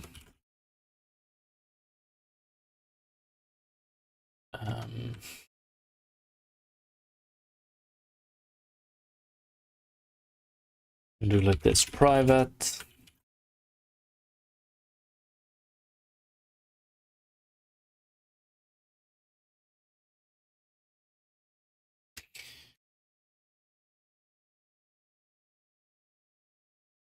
Basically, we're gonna need to do it like this. If mesh filter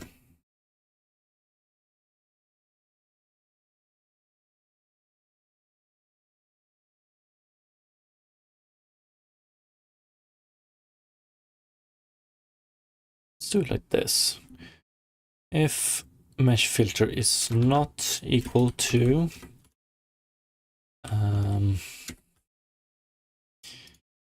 then we do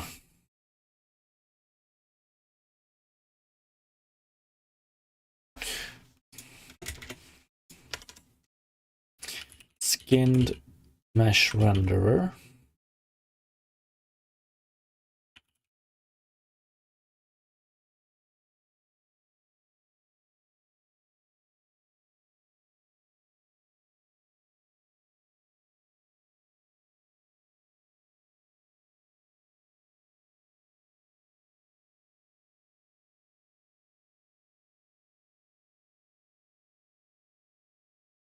Shared mesh here is equal to input mesh output.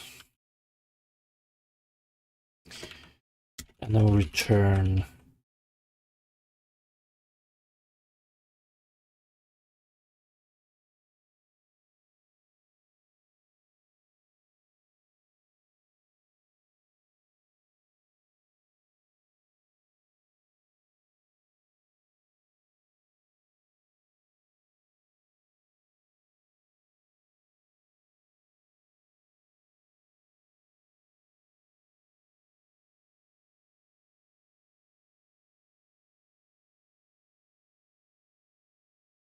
Otherwise, we do it like this.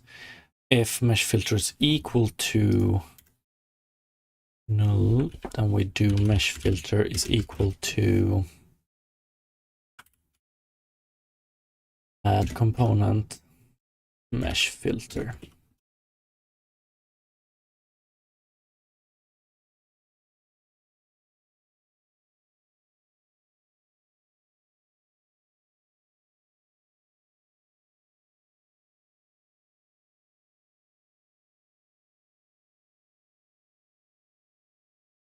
Maybe.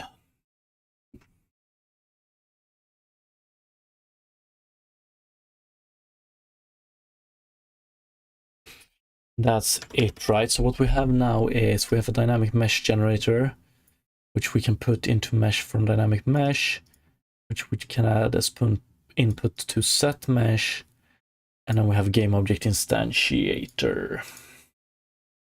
Yeah, we're gonna continue, but I just need to run AFK real quick. Be right back.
Okay, back.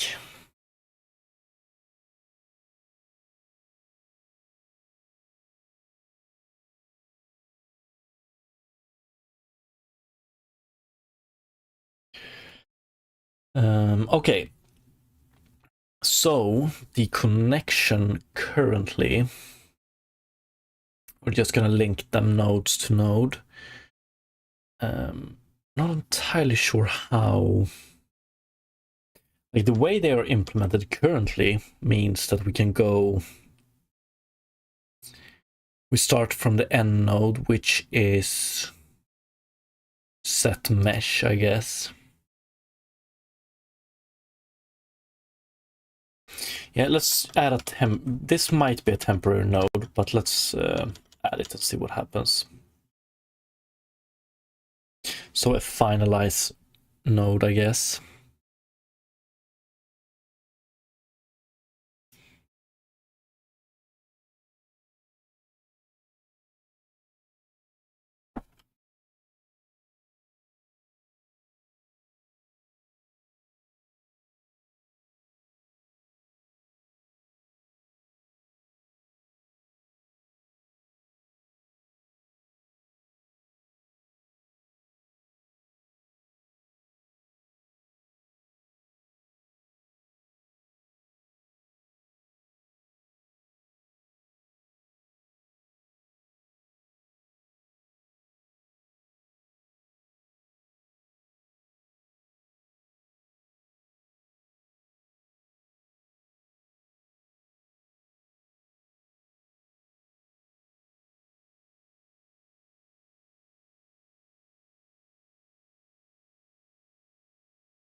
In this case, then I don't know exactly how we want to do this, but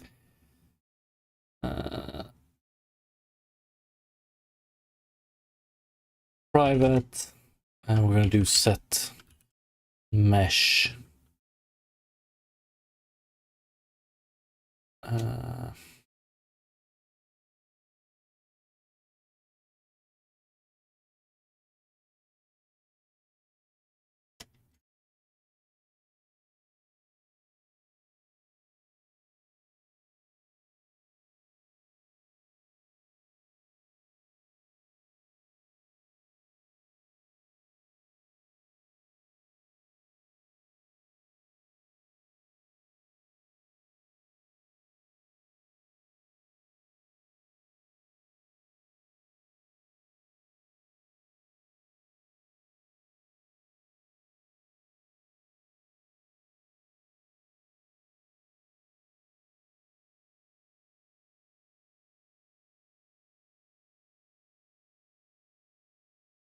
So in node system tester, we can do, we're going to have dynamic mesh generator node,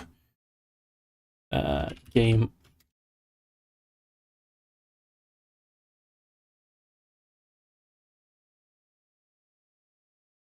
Yeah, the problem is we would like it to be dynamic mesh generator. We're very explicit now. We don't utilize generation node abstract class, but let's see here. Dynamic, I want to see if we can go from the start node to the end node without problems. Dynamic mesh generator. Yeah, what's up, Nate? How are you? I'm good, I'm good. How about you?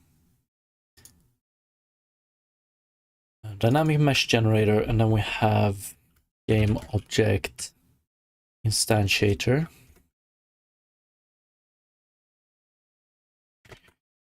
And then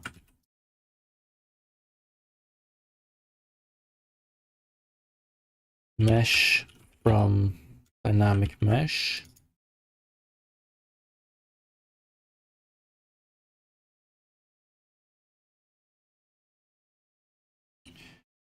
And then we have that mesh.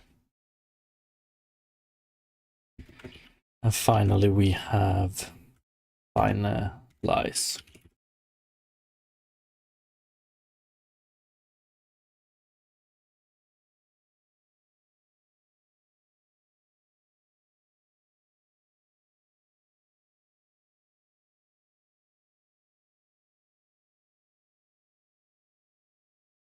Finalize.input equal to set mesh. Set mesh.input mesh is equal to mesh on dynamic mesh.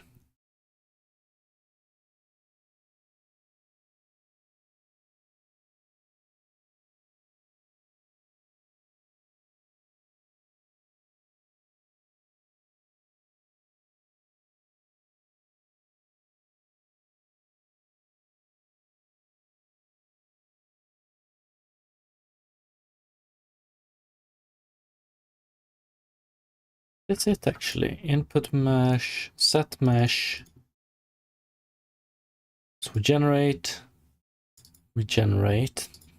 Both of these are start nodes. Both of them goes to, or this one goes to this one. And then this one and this one goes to set mesh, and set mesh goes to finalize. Let's see.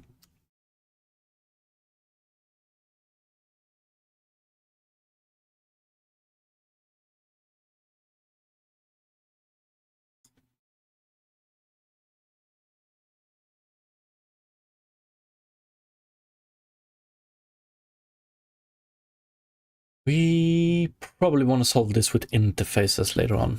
Yeah, we'll get to it. Hell yeah, we do. Fuck yeah, we do. But let's see. Game object, set mesh,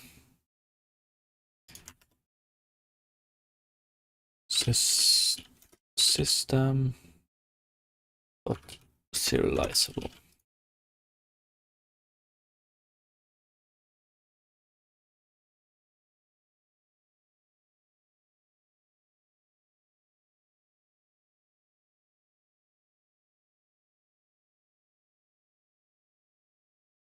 Okay, game object.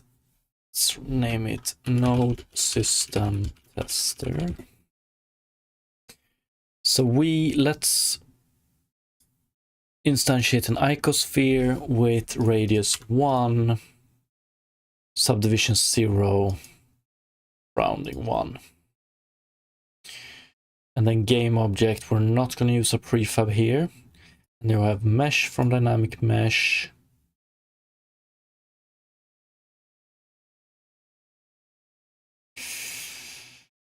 We could skip that one, I think. I mean, set mesh and then finalize. Let's see what happens.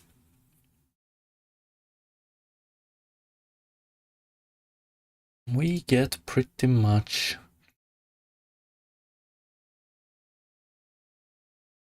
nothing. That's not good. Because we never asked for the finalize.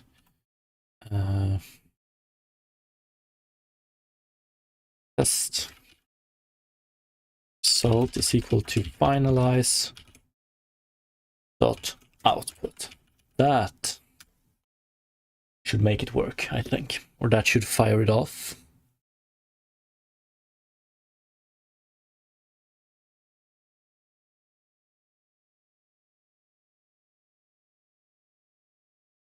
We have a new game object at least. It has a mesh filter, but nothing. Yeah, maybe. I want to do mesh renderer. Yeah, there we go. And then we need a material as well. Okay, yeah, we need to set mesh renderer as well. That's true. True.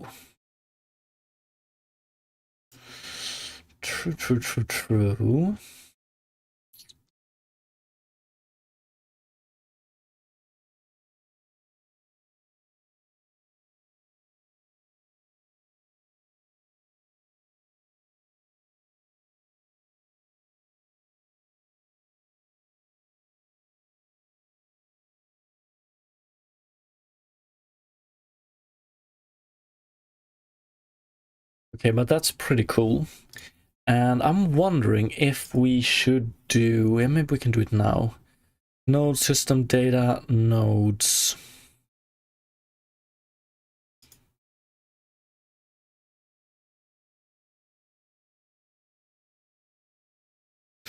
I'm wondering if we should implement it like this.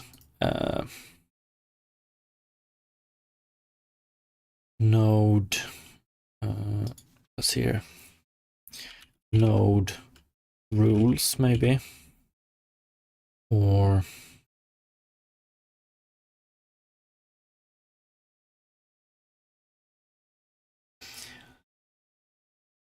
so what I want to put here is a set of interfaces, and then the different nodes implement specific interfaces depending on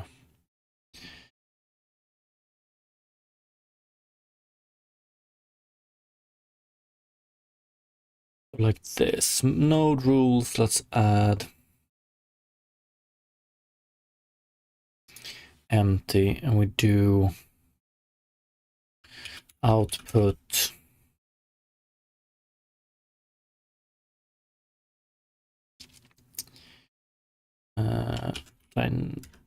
dynamic mesh.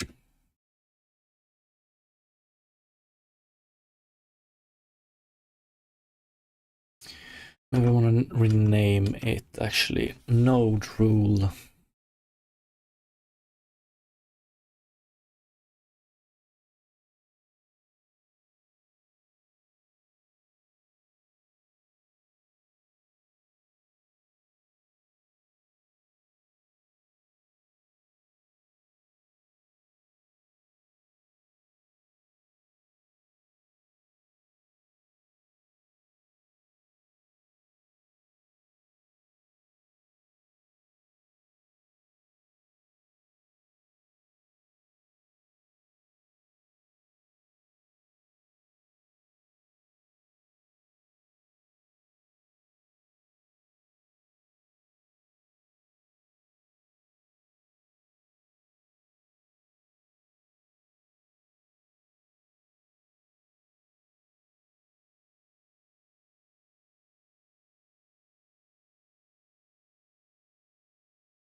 Get output or output.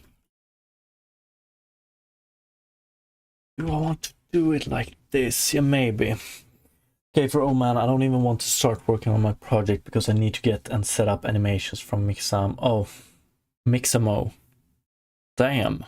Yeah, I know. I used that one quite a lot previously for my character, and Godot's anim retargeting system fucks shit up, so I must manually import every animation into a Blender file and then export it to GLTF. Yeah, that doesn't sound too fun. But you know, sometimes you have these tasks that you just gonna have to get done.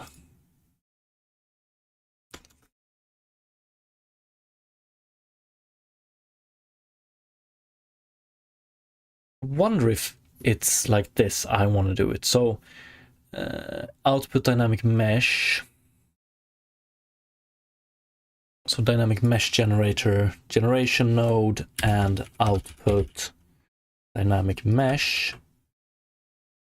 And then we don't call it output like this. We do public dynamic mesh.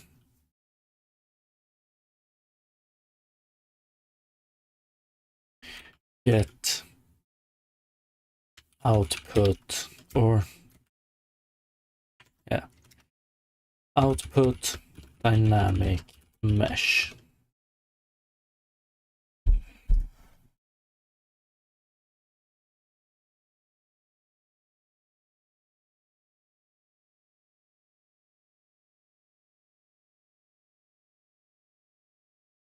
Okay, for I know. Yeah, but I wish you good luck.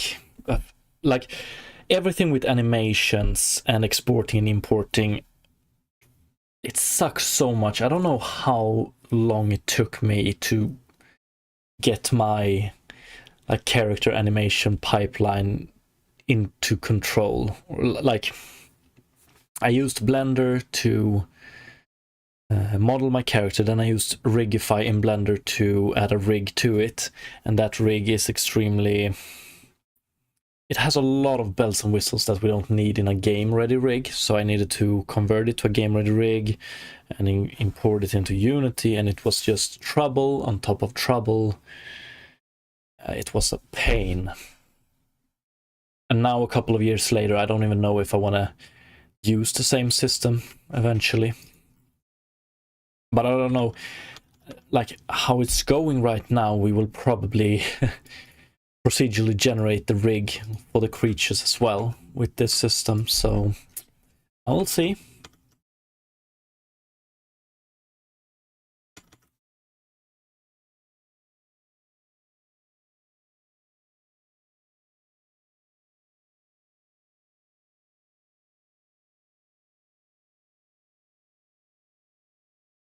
But I wonder if this is how I want to do it, and maybe we should have inputs as well. We'll see. So in mesh from dynamic mesh, here we just do public output dynamic mesh, input dynamic mesh.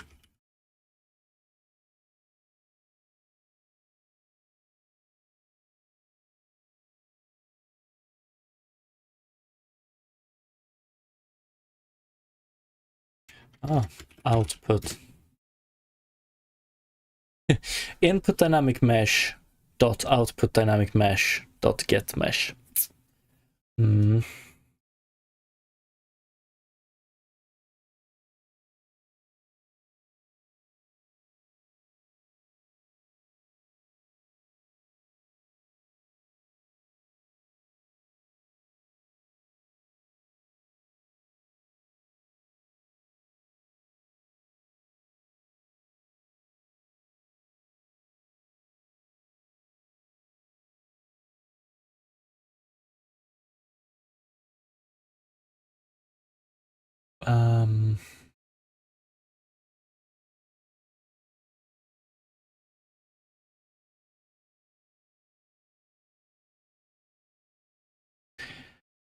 Field type output Dynamic mesh is less accessible than field. Mesh from dynamic mesh dot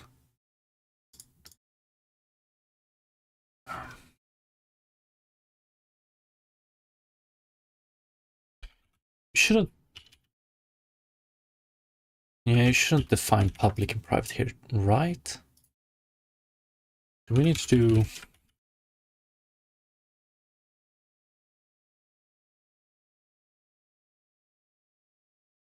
there we go.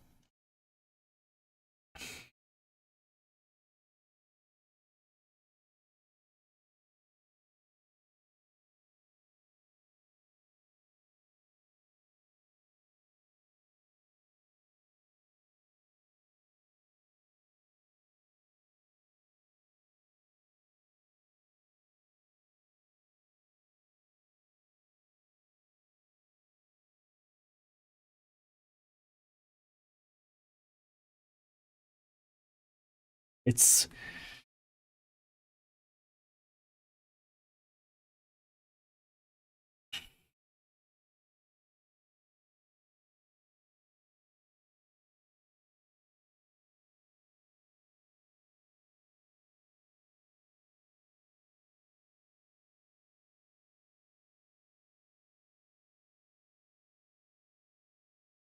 I wonder if I want to define it like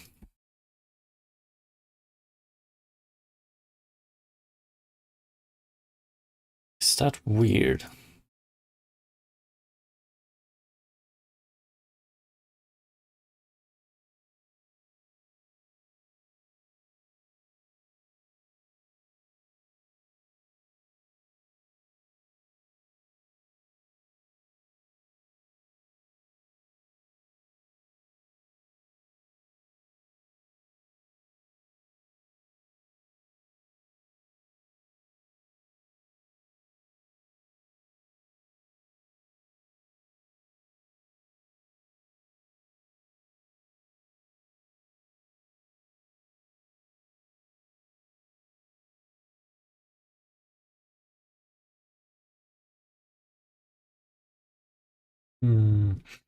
A little bit obscured, I think. But something like this is probably what we want to do. Dynamic mesh generator node.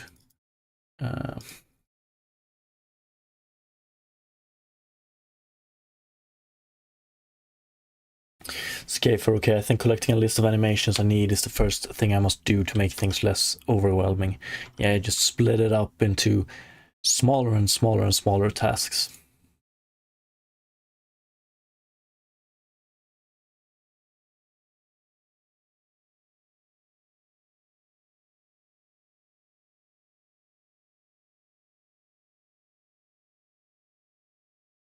I want to set this up. Can we do it like this?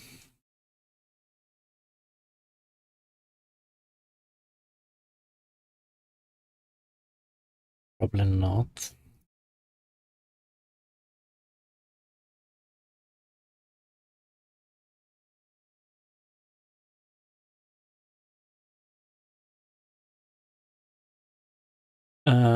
Okay, so what do we have? Mesh from dynamic mesh. Here we have output dynamic mesh. These names, however.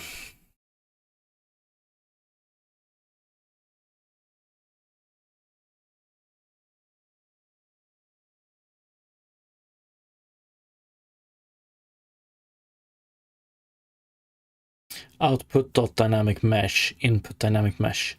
Mesh is equal to input dynamic mesh dot output dynamic mesh dot get mesh. It's weird.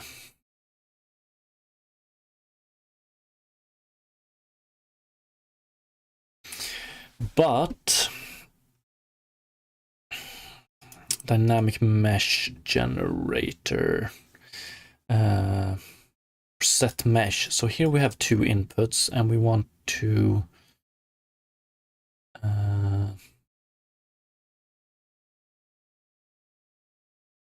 output dynamic mesh. Okay, let's copy this one.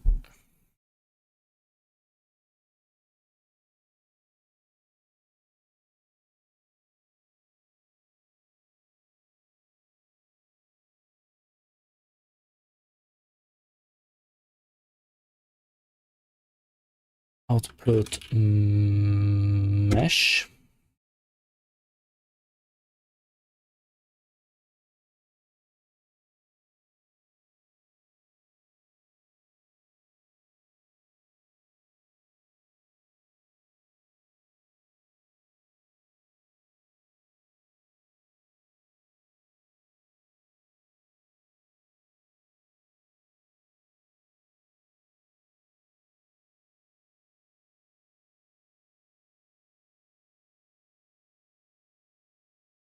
Mesh from dynamic mesh, output dynamic mesh, that's our input. And now then our output here should be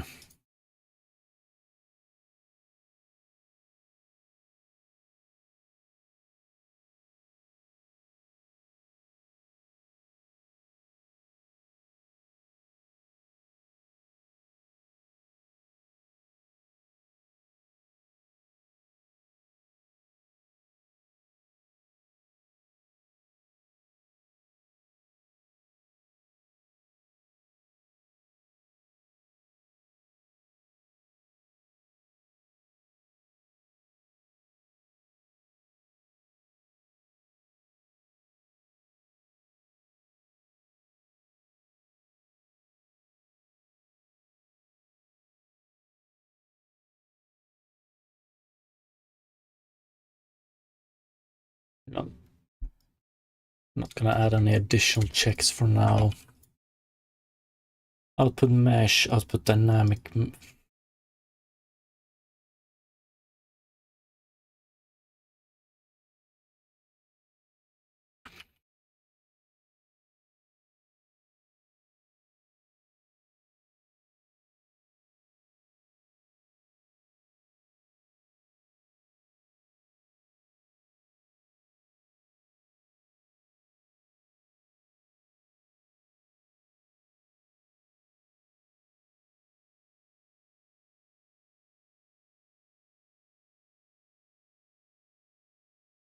Here we change this one to input game object, input mesh,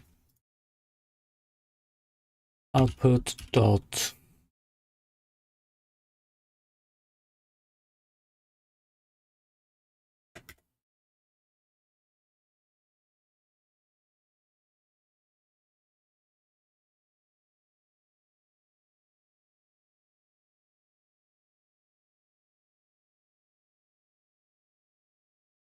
nah, fuck that, we need to fix the naming here. Yeah, I think we just want to do, yeah, maybe it's much nicer to just do this output mesh. Can we define it as Unity engine dot mesh mesh get, right? Maybe we can even do then mesh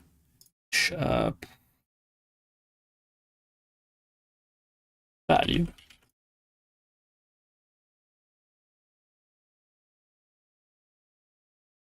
So output mesh, instead we do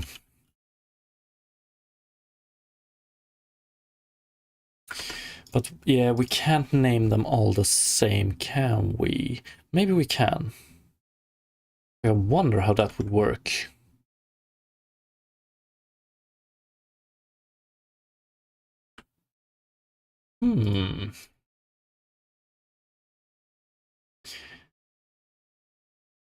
Let's do public mesh. Did we say value?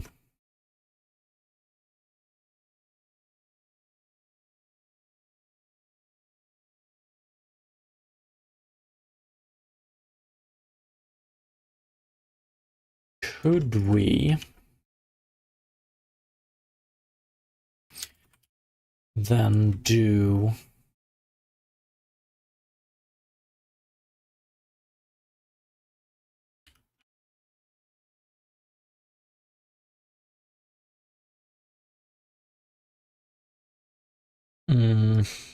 exactly? So, and I'm not sure I want to name it mesh. Do I?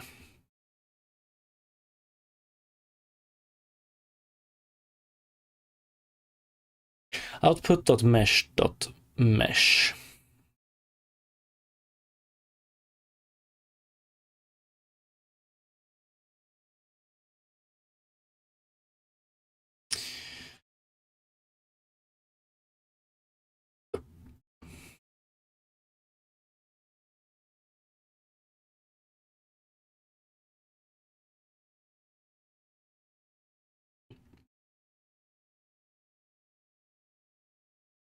Hmm.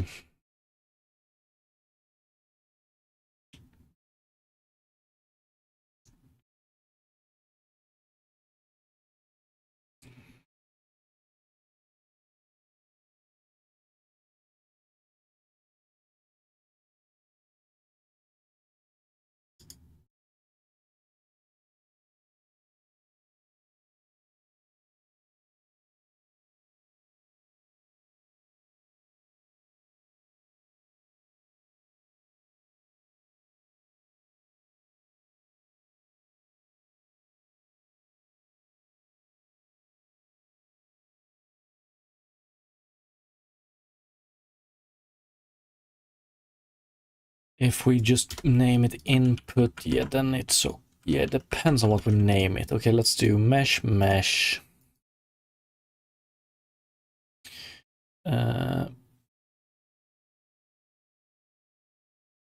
Output mesh.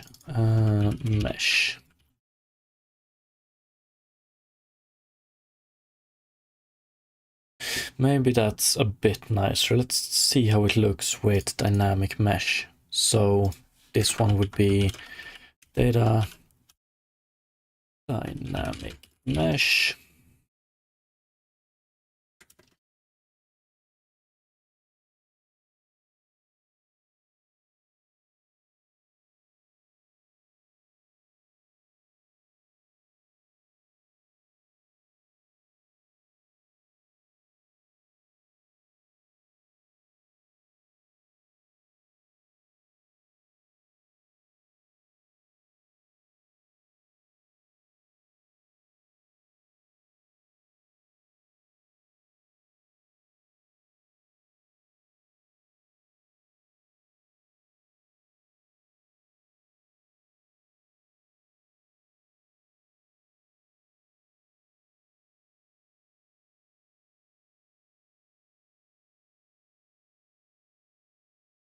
So then we do input dot dynamic mesh, just like this, get mesh.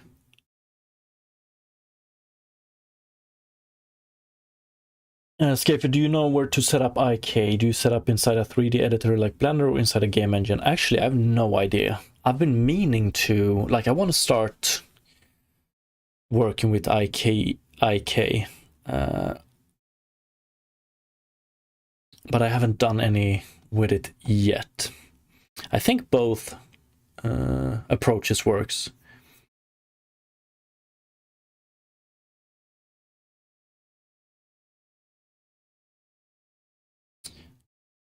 Like, you could define an IK chain in Blender and then import it, but you probably in some way is gonna have to define it in the game engine as well.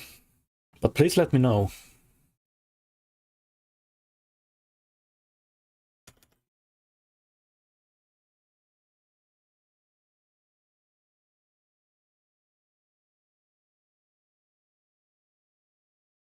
Okay, like this looks nice. I'm just wondering how it's gonna look if we take a look at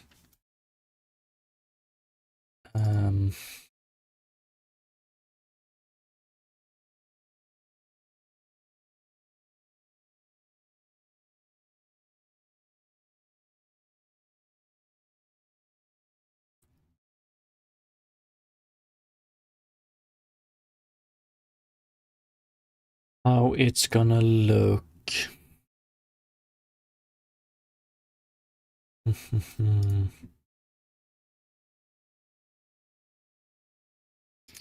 set mesh here, yeah. Output.mesh, input mesh.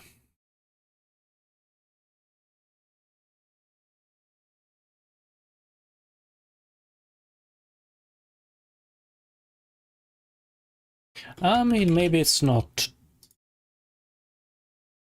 input mesh mesh.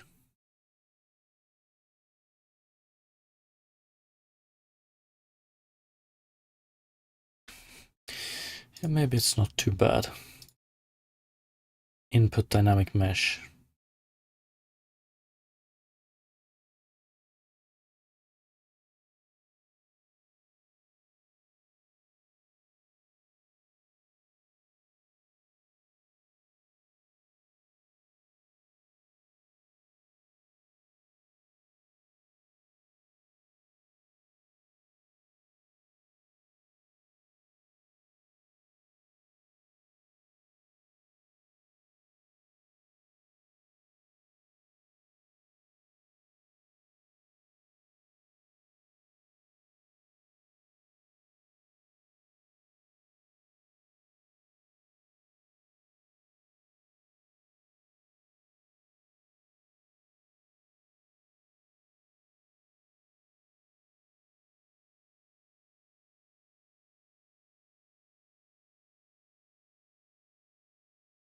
Hmm.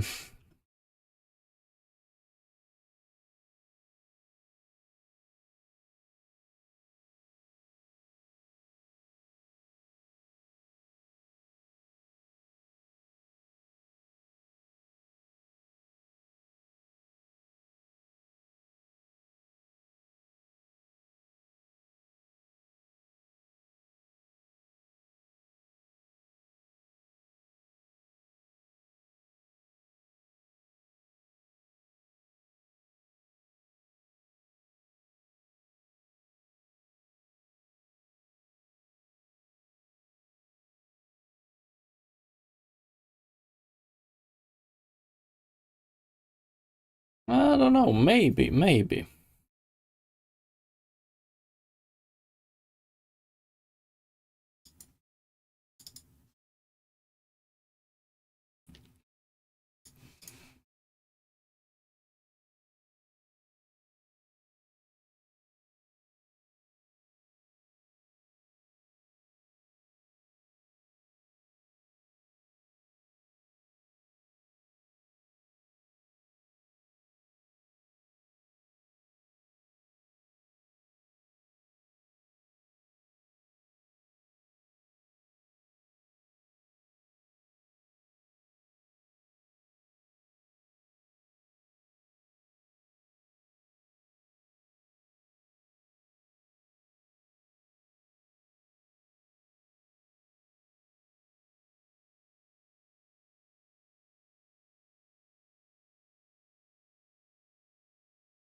Wayland.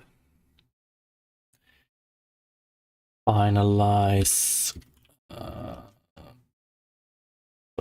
game object.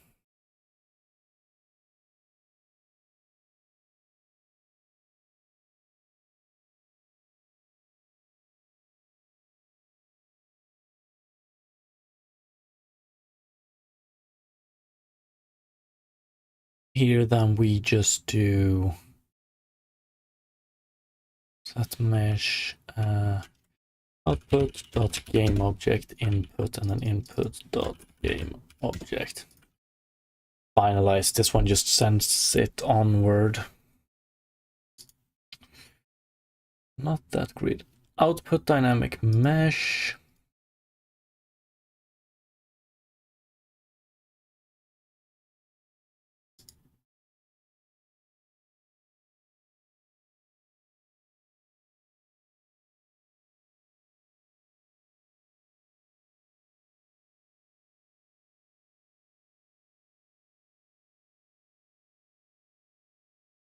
Thought we would be getting a different color on this one in the IDE, but I wonder if...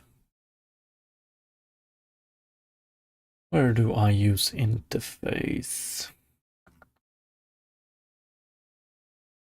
Ah, fuck it.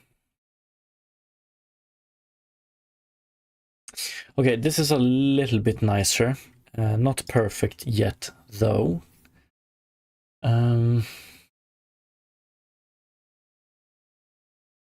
So now we can do...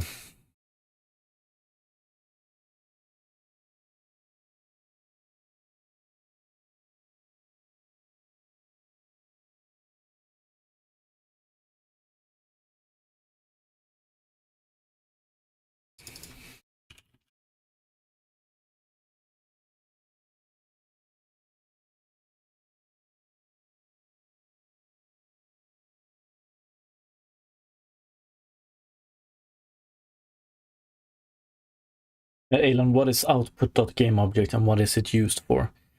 It's an interface, so a node that implements that interface needs to be able to return or output a game object.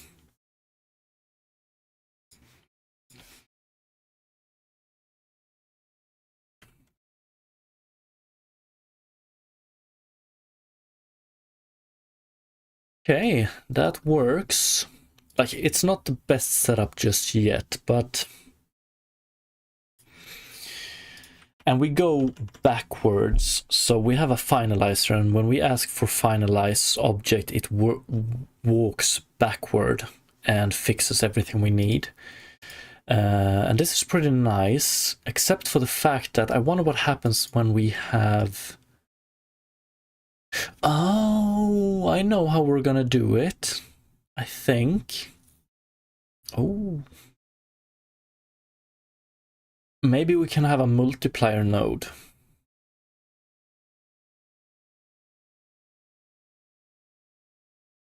Somewhere.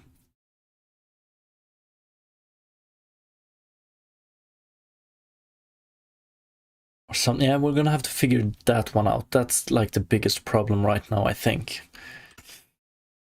Not entirely sure about this syntax just yet.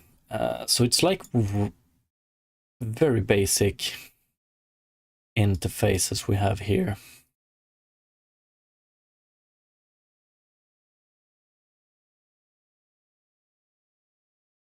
And a node, I don't know if a node, yeah, a node will probably be able to...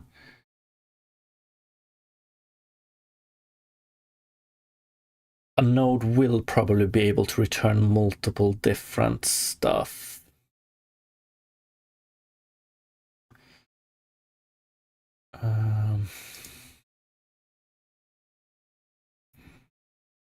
Maybe.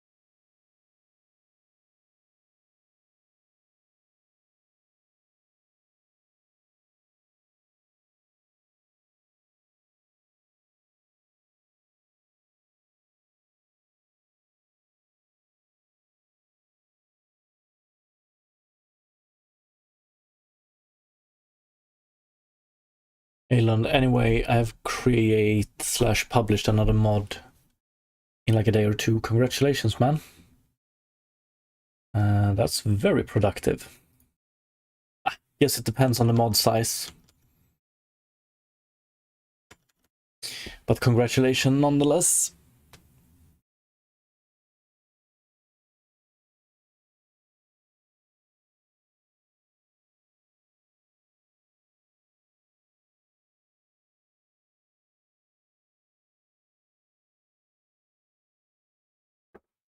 I want to try and add a... Let's add a mesh renderer. Or...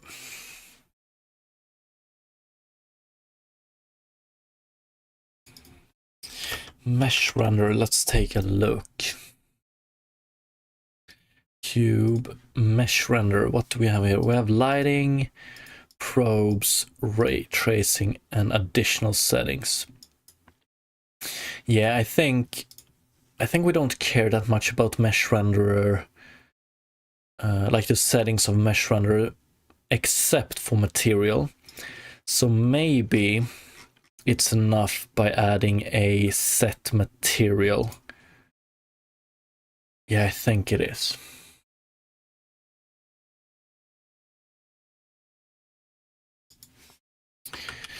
Alien, it's a small mod, so just add extra sudden death option to an already existing mod. But still.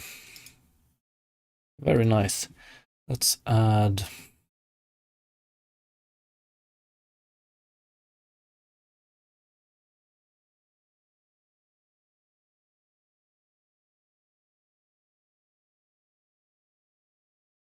Eilando, yes, I can tell you the basic code base of my mod. Yeah, please do. Empty. Yeah, we're gonna do set material. If we have set material as well, we have the full pipeline, or the full node pipeline for this one.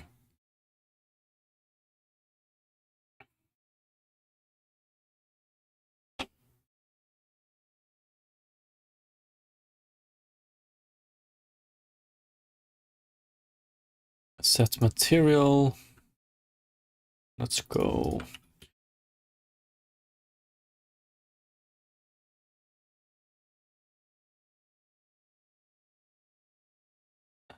Input is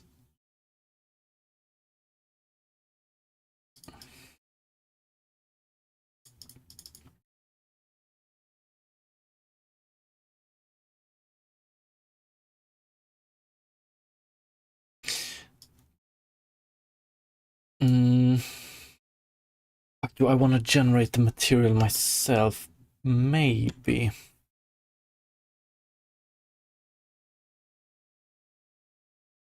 Because then we have set material properties. Maybe.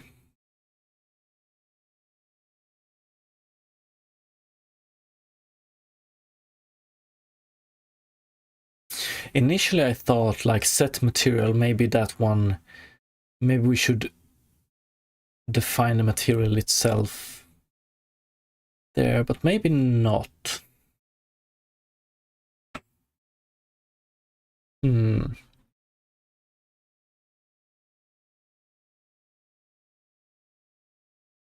Yeah, that's true. Maybe we're gonna need to do, or maybe it's, we don't need to, but maybe the best idea is to create a material instantiator as well. It's a generation node, but it outputs a material. And then we can also create, and then we take this module. Where do we have it? I think this is shaping up to be something pretty good, actually. And then we take generation module material here. These material float property setter, vector property setter.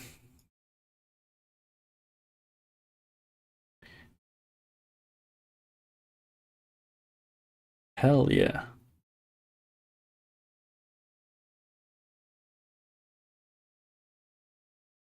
Yo, what's up, Bella?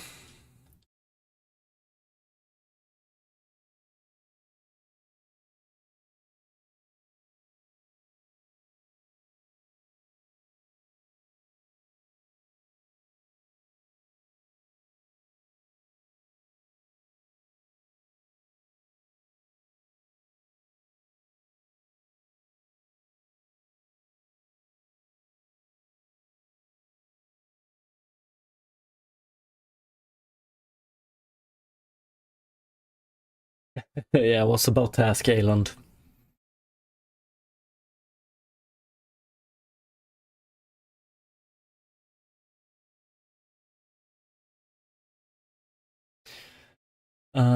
Okay, yeah, let's create a game object, a material instantiator.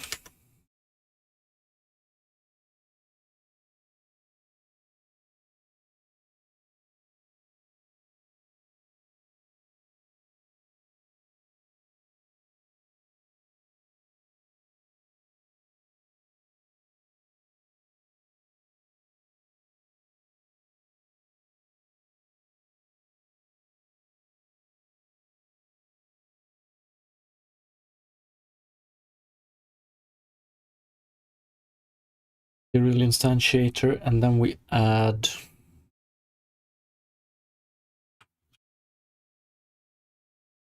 output material.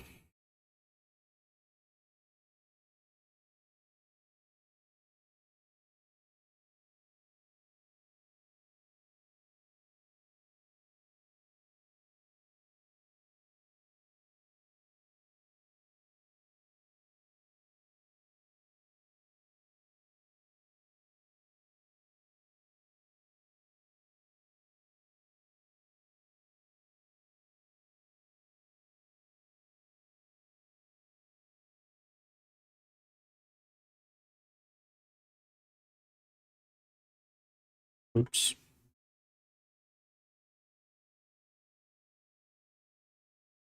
Beautiful.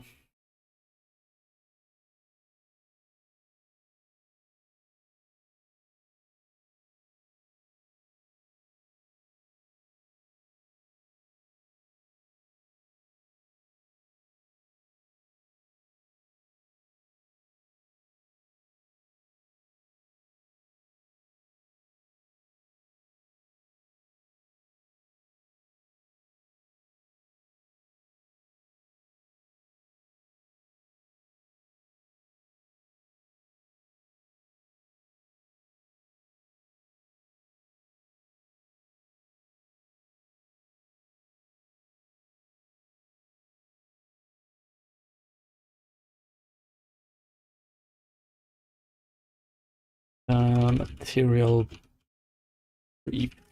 I don't know if I like that term that much, but let's go with it for now. Or original material.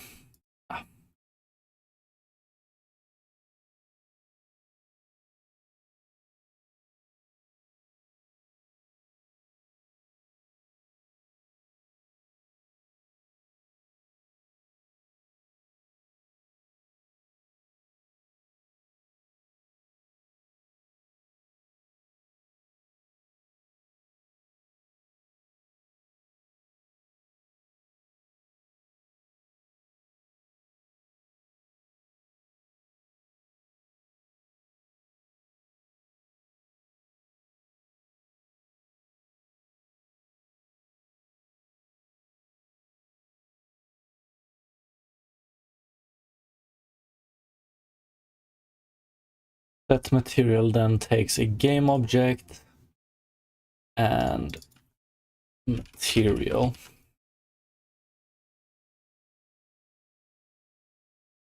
And we return a game object, yes, but we do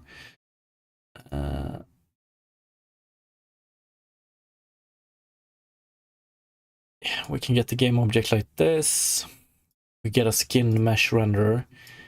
If it's not null, then we do material.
Okay, yeah, the neighbor has started drilling again, so I was about to call it anyway. I think this was very good progress for the first day concerning this node implementation.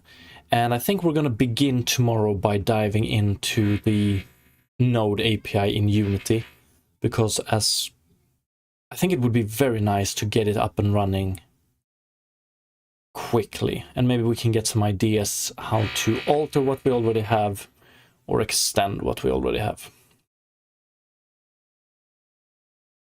But this, like, building it up with nodes like this is much more preferable than how we did it previously, I think.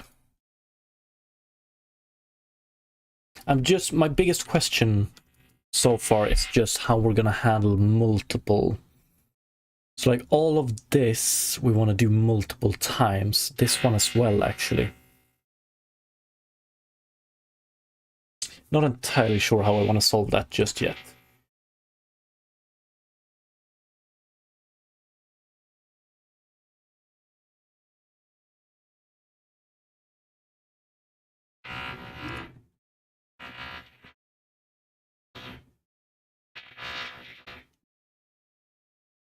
But yes, we will continue this tomorrow.